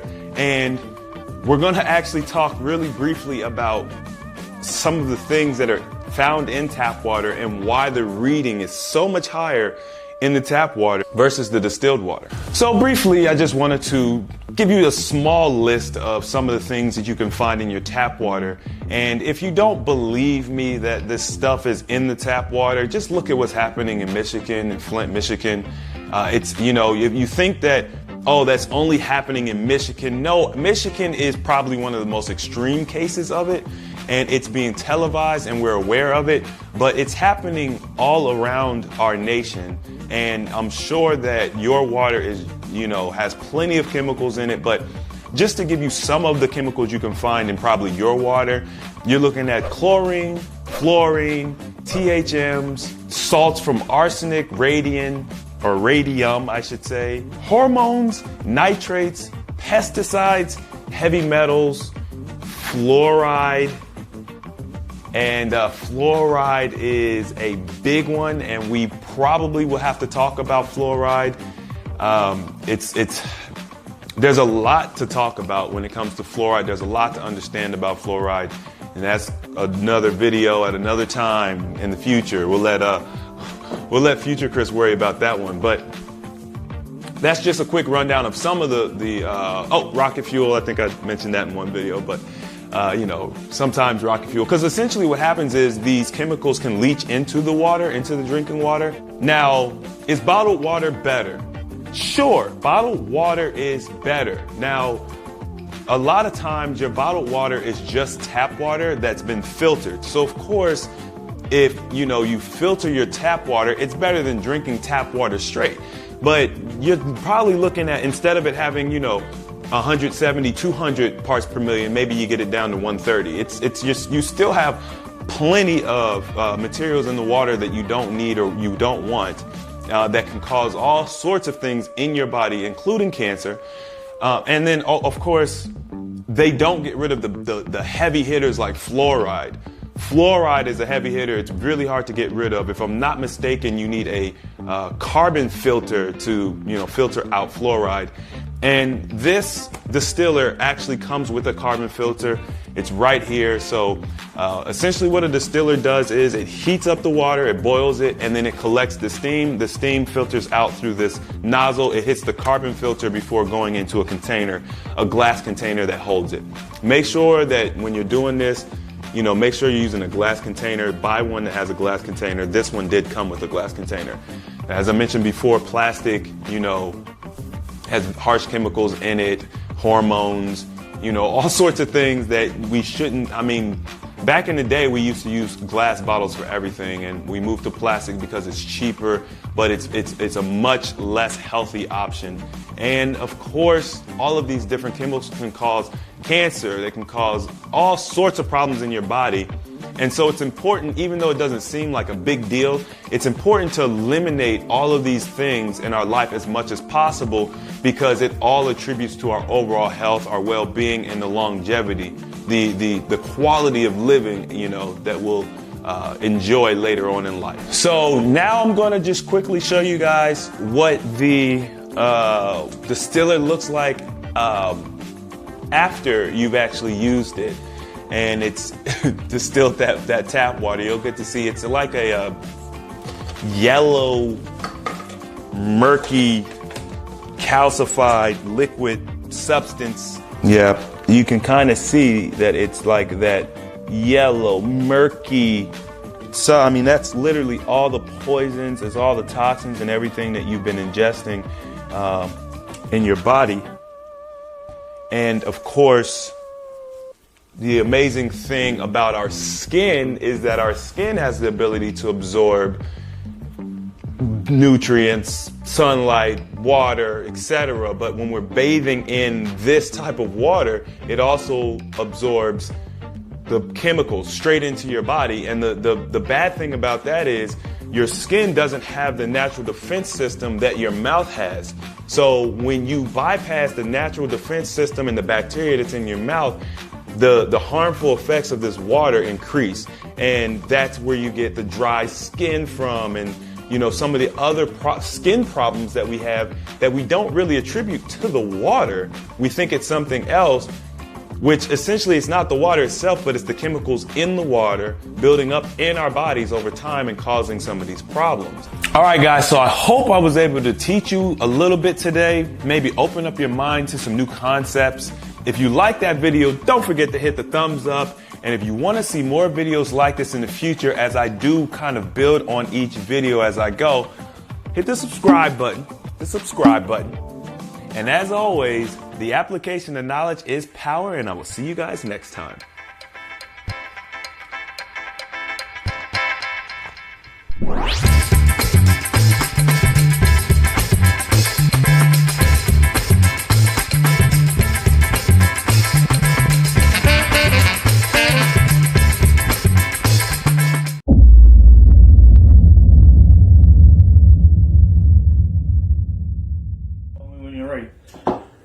About 3 or 4 weeks ago, my wife came out in a rash from the water. Every time she got under the water, she got burnt. It left big hives all over her. We got treatment for it. We went to the Water Corporation.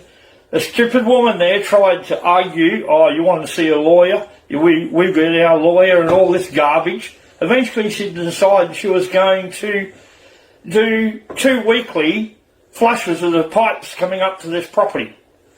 This is what we're expected to drink. This is cold water. They reckon that's air. It's not air. It's sodium fluoride and chlorine. What the hell's wrong with you morons at the health department? You think this is acceptable to serve this up for people to drink? This is cold water.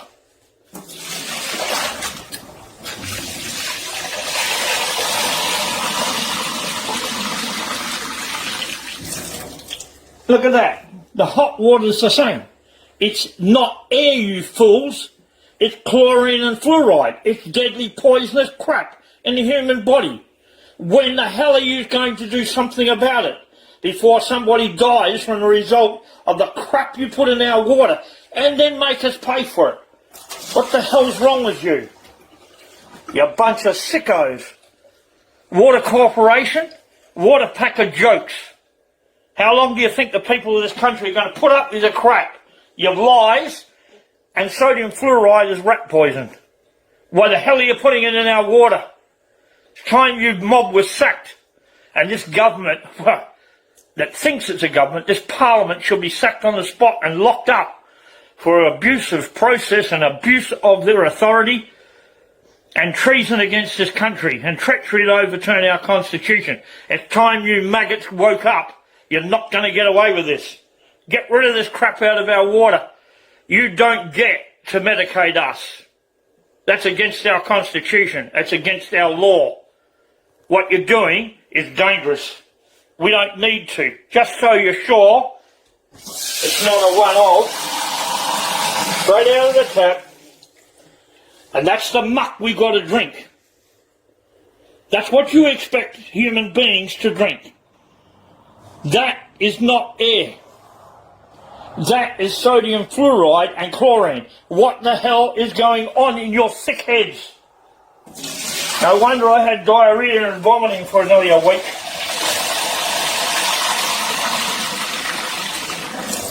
Hot water the same. Where's our local politicians serving us? Like hell you do. You serve your political parties and your crap. Dumb us down by putting rat poison in our water. That is fluoride and chlorine. You're not allowed to put it in our water. It's poison. You understand that? You can't pass a law giving you permission to do that.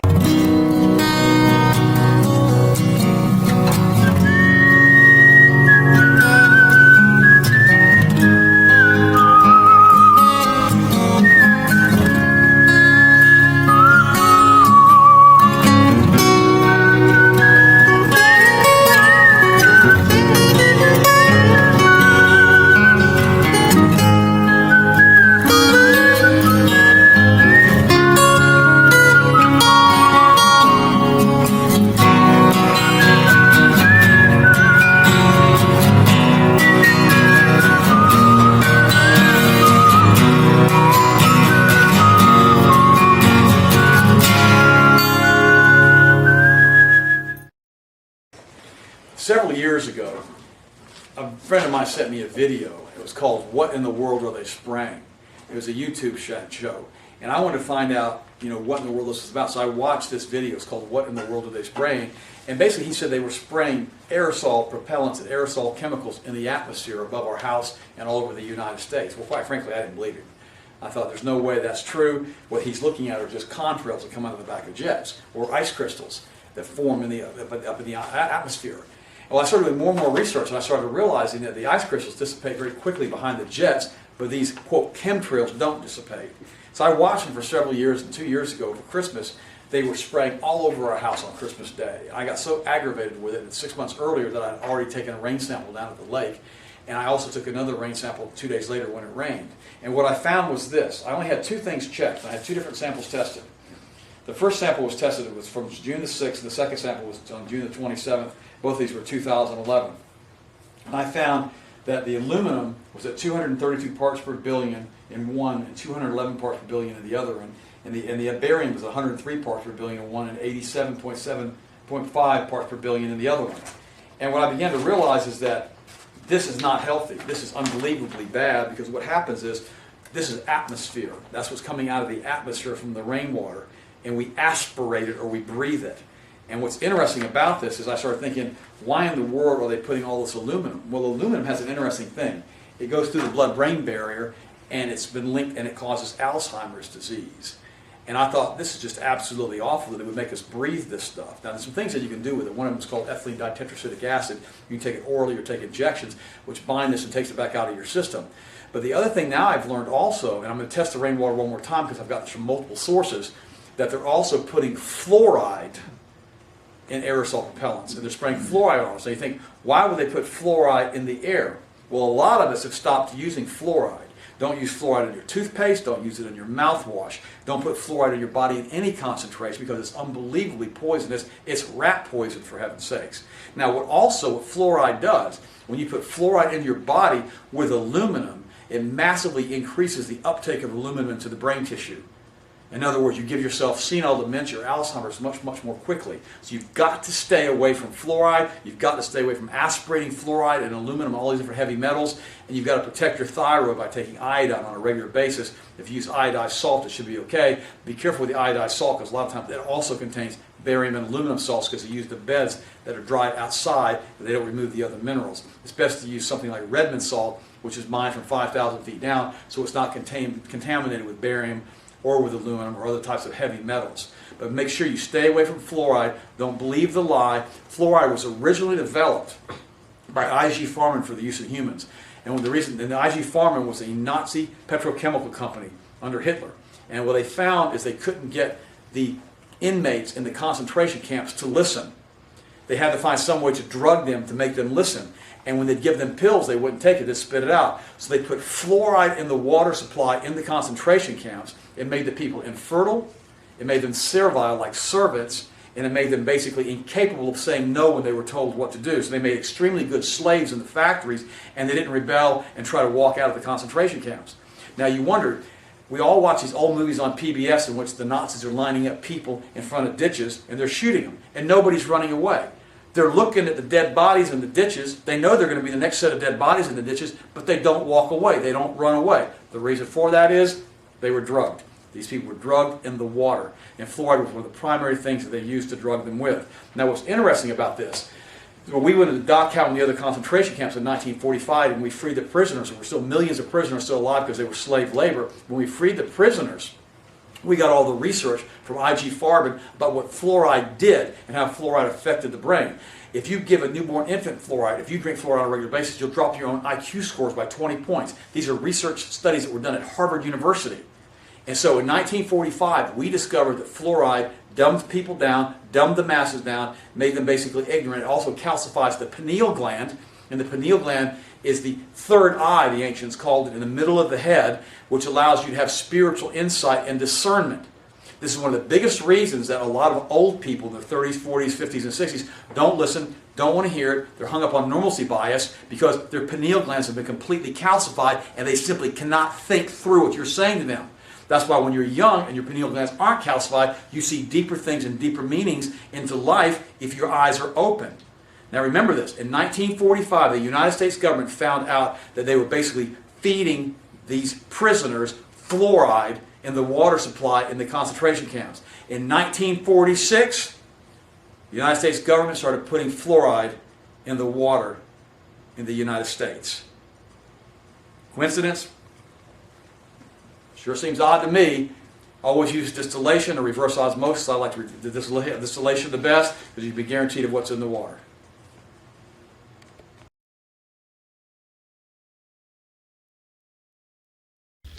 Could you shortly describe your research in this field and what results did you get from it? Yes. Our studies involve comparing the deaths of all persons in the 10 largest fluoridated cities of the United States with the 10 largest non-fluoridated cities in the United States year by year. And we obtained a very remarkable curve, which you can see here perhaps. Here is the fluoridated, and here is the non-fluoridated set of 10 cities each. Here's where the fluoridation started, and before this time, both sets of cities were identical. But no sooner had fluoridation started than this curve began to go up, the deaths began to increase, so that this effect occurs very promptly within 1, 2, or 5 years. Now this, sir, is conclusive evidence that fluor kills because of cancer. It is one of the most conclusive bits of scientific and biological evidence that I have come across in my 50 years in the field of cancer research. Would this then, in your opinion, be the end of fluor in water, in drinking water? It should be the end, and in the United States, it should so be the end by federal law known as the Delaney Amendment, which says that anything found to induce cancer in man or animals cannot be legally put into the food or drink of man or animals. And so this is all less than 1 year old, so that it entirely changes any previous ideas of fluoridation that anyone may have had, because this is the first real indication of an important effect. Now, in this country, of course, the state of the dental state of the Union, the way people's teeth look, is incredible indeed. Would you say that stopping fluor had other effects than increasing the dental problems in this country? Well, I would rather look at it that it would certainly help the cancer death situation in this country, which I'm sure most people would agree is far more important than a temporary benefit to teeth in adolescent children. This, you see, amounts to public murder on a grand scale. It is a public crime, it would be, to put fluoride in the drinking water of people. Now, the children of this cameraman and mine, sir, take fluor. Should we stop this immediately? Well, in my opinion, if they were my children, they would not take it anymore. I can only recommend for myself, but I would suggest to you that they stop it. Is there a difference in having fluor in drinking water or administering little fluor pills to children? Well, of course, the little fluor pills are a much smaller proposition than drinking gallons of water per day or per week, as well as taking a bath in it and washing your automobile in it and watering your lawns. That's a very massive thing compared to brushing teeth with fluoridated toothpaste. But our work is immediately concerned with drinking water. What happens to toothpaste, I'm quite willing to let the future studies go into that in more detail. There is, of course, you talk about murder, sir, an ethical aspect to all this, a law aspect, an aspect of people's inhumanity to people. What is your idea about how should this be implemented in our society? the ethical aspects of administering poison, as it were, to people? Well, I think this aspect, this murder aspect, clearly indicates a very strong unethical aspect to forcing people to kill themselves.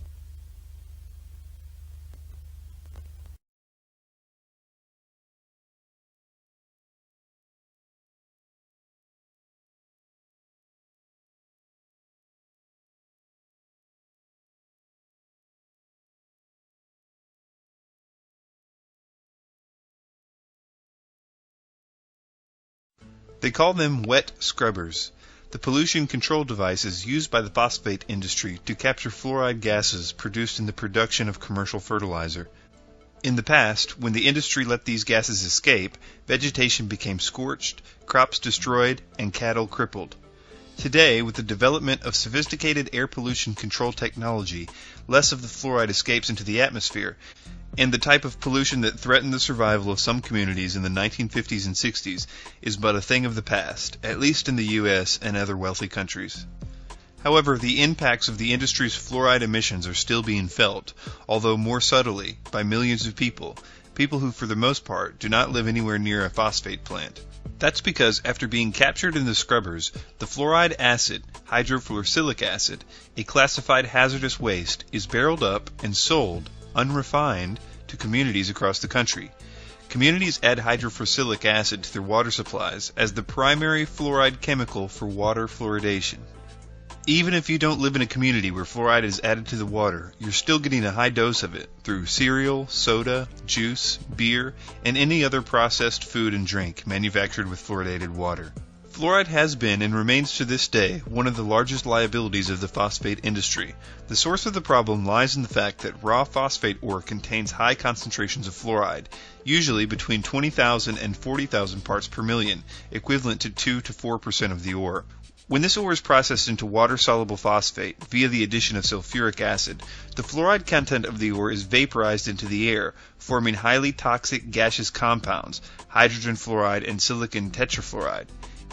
In the past, when the industry had little, if any, pollution control, the fluoride gases were frequently emitted in large volumes into the surrounding communities, causing serious environmental damage. In Polk County, Florida, the creation of multiple phosphate plants in the 1940s caused damage to nearly 25,000 acres of citrus groves and, quote, mass fluoride poisoning, unquote, of cattle. It estimated that as a result of the fluoride contamination, the cattle population of Polk County dropped 30,000 head between 1953 and 1960, and an estimated 150,000 acres of cattle land were abandoned. Damage to vegetation and livestock caused by fluoride emissions from large industry has resulted, as one might expect, in a great deal of expensive litigation. In 1983, Dr. Leonard Weinstein of Cornell University stated that certainly there had been more litigation on alleged damage to agriculture by fluoride than all other pollutants combined. While Weinstein was referring to fluoride pollution in general, his comments give an indication of a problem facing the phosphate industry, one of the most notorious emitters of fluoride in the early days. So too does an estimate from Dr. Ewan Groth, currently a senior scientist at Consumers Union. According to an article written by Groth, fluoride pollution between the years 1957 to 1968, quote, was responsible for more damage claims against industry than all 20 nationally monitored air pollutants combined. According to Hodge and Smith in 1977, the primary reason for the litigation against fluoride emitters was the, quote, painful, economic, disastrous, debilitating disease that fluoride causes to livestock. Lilly in 1970 said, quote, airborne fluorides have caused more worldwide damage to domestic animals than any other air pollutant. Due to the inevitable liabilities that fluoride pollution presented, and to the increasingly stringent set of environmental regulations, the phosphate industry began cleaning up its act. As noted by Irving Bellick, a chemist at the U.S. Public Health Service, quote, in the manufacture of superphosphate fertilizer, phosphate rock is acidulated with sulfuric acid, and the fluoride content of the rock evolves as volatile silical fluorides. In the past, much of this volatile material was vented to the atmosphere, contributing heavily to pollution of the air and the land surrounding the manufacturing site. As awareness of the pollution problem increased, scrubbers were added to strip particulate and gaseous compounds from the waste gas. Considering the great demand among big industry for fluoride chemicals as a material used in a wide variety of commercial products and industrial processes, the phosphate industry could have made quite a handsome profit selling its fluoride wastes to industry. This was indeed the hope of some industry analysts. However, the U.S. phosphate industry has thus far been unable to take advantage of this market. The principal reason for this failure stems from the fact that fluoride captured in the scrubbers is combined with silica. The resulting silica fluoride complex has in turn proved difficult for the industry to separate and purify in an economically viable process. As it now stands, silica fluoride complexes, hydrofluorosilicic acid and sodium silicafluoride, are of little use to industry. Thus, while U.S. industry continues to satisfy its growing demand for high-grade fluoride chemicals by importing calcium fluoride from abroad, primarily Mexico, China, and South Africa, the phosphate industry continues dumping large volumes of fluoride into acidic wastewater ponds that lie at the top of mountainous waste piles which surround the industry. Of course, not all the phosphate industry's fluoride waste is disposed of in the ponds. As noted earlier, the phosphate industry has found at least one regular customer of its silica fluorides: municipal water treatment facilities.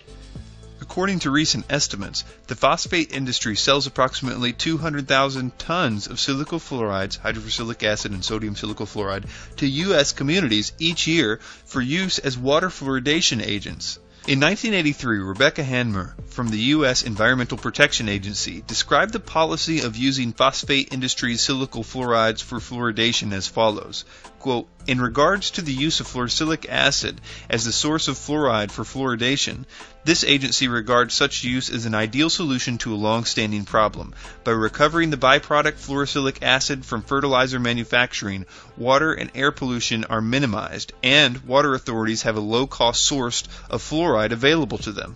Another EPA official, Dr. J. William Hersey, the current Senior Vice President of EPA Headquarters Union, recently expressed a different view on the matter. According to Hersey, quote, "If this stuff gets into our air, it's a pollutant. If it gets into a river, it's a pollutant. If it gets into a lake, it's a pollutant.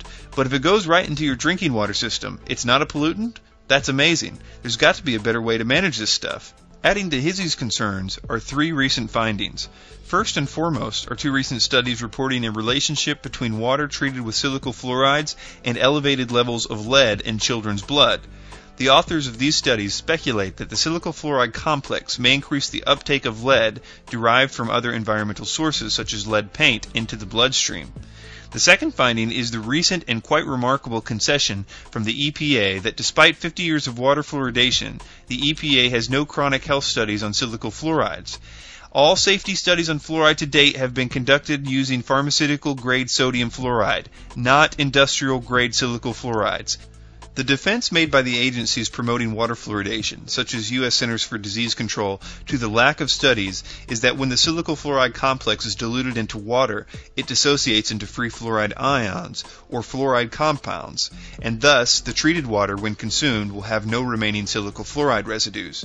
This argument, while supported by a good deal of theoretical calculation, is backed by a notable lack of laboratory data. Moreover, a recently obtained and translated PhD dissertation from a German chemist contradicts the claims. According to the dissertation, not only do the silica fluorides not fully dissociate, the remaining silica fluoride complexes are more potent inhibitors of chlorinesterase, an enzyme vital to the functioning of the central nervous system. A third finding, although perhaps of less concern, is that the silica fluorides, as obtained from the scrubbers of the phosphate industry, contain a wide variety of impurities present in processed water, including arsenic, lead, and possibly radionuclides.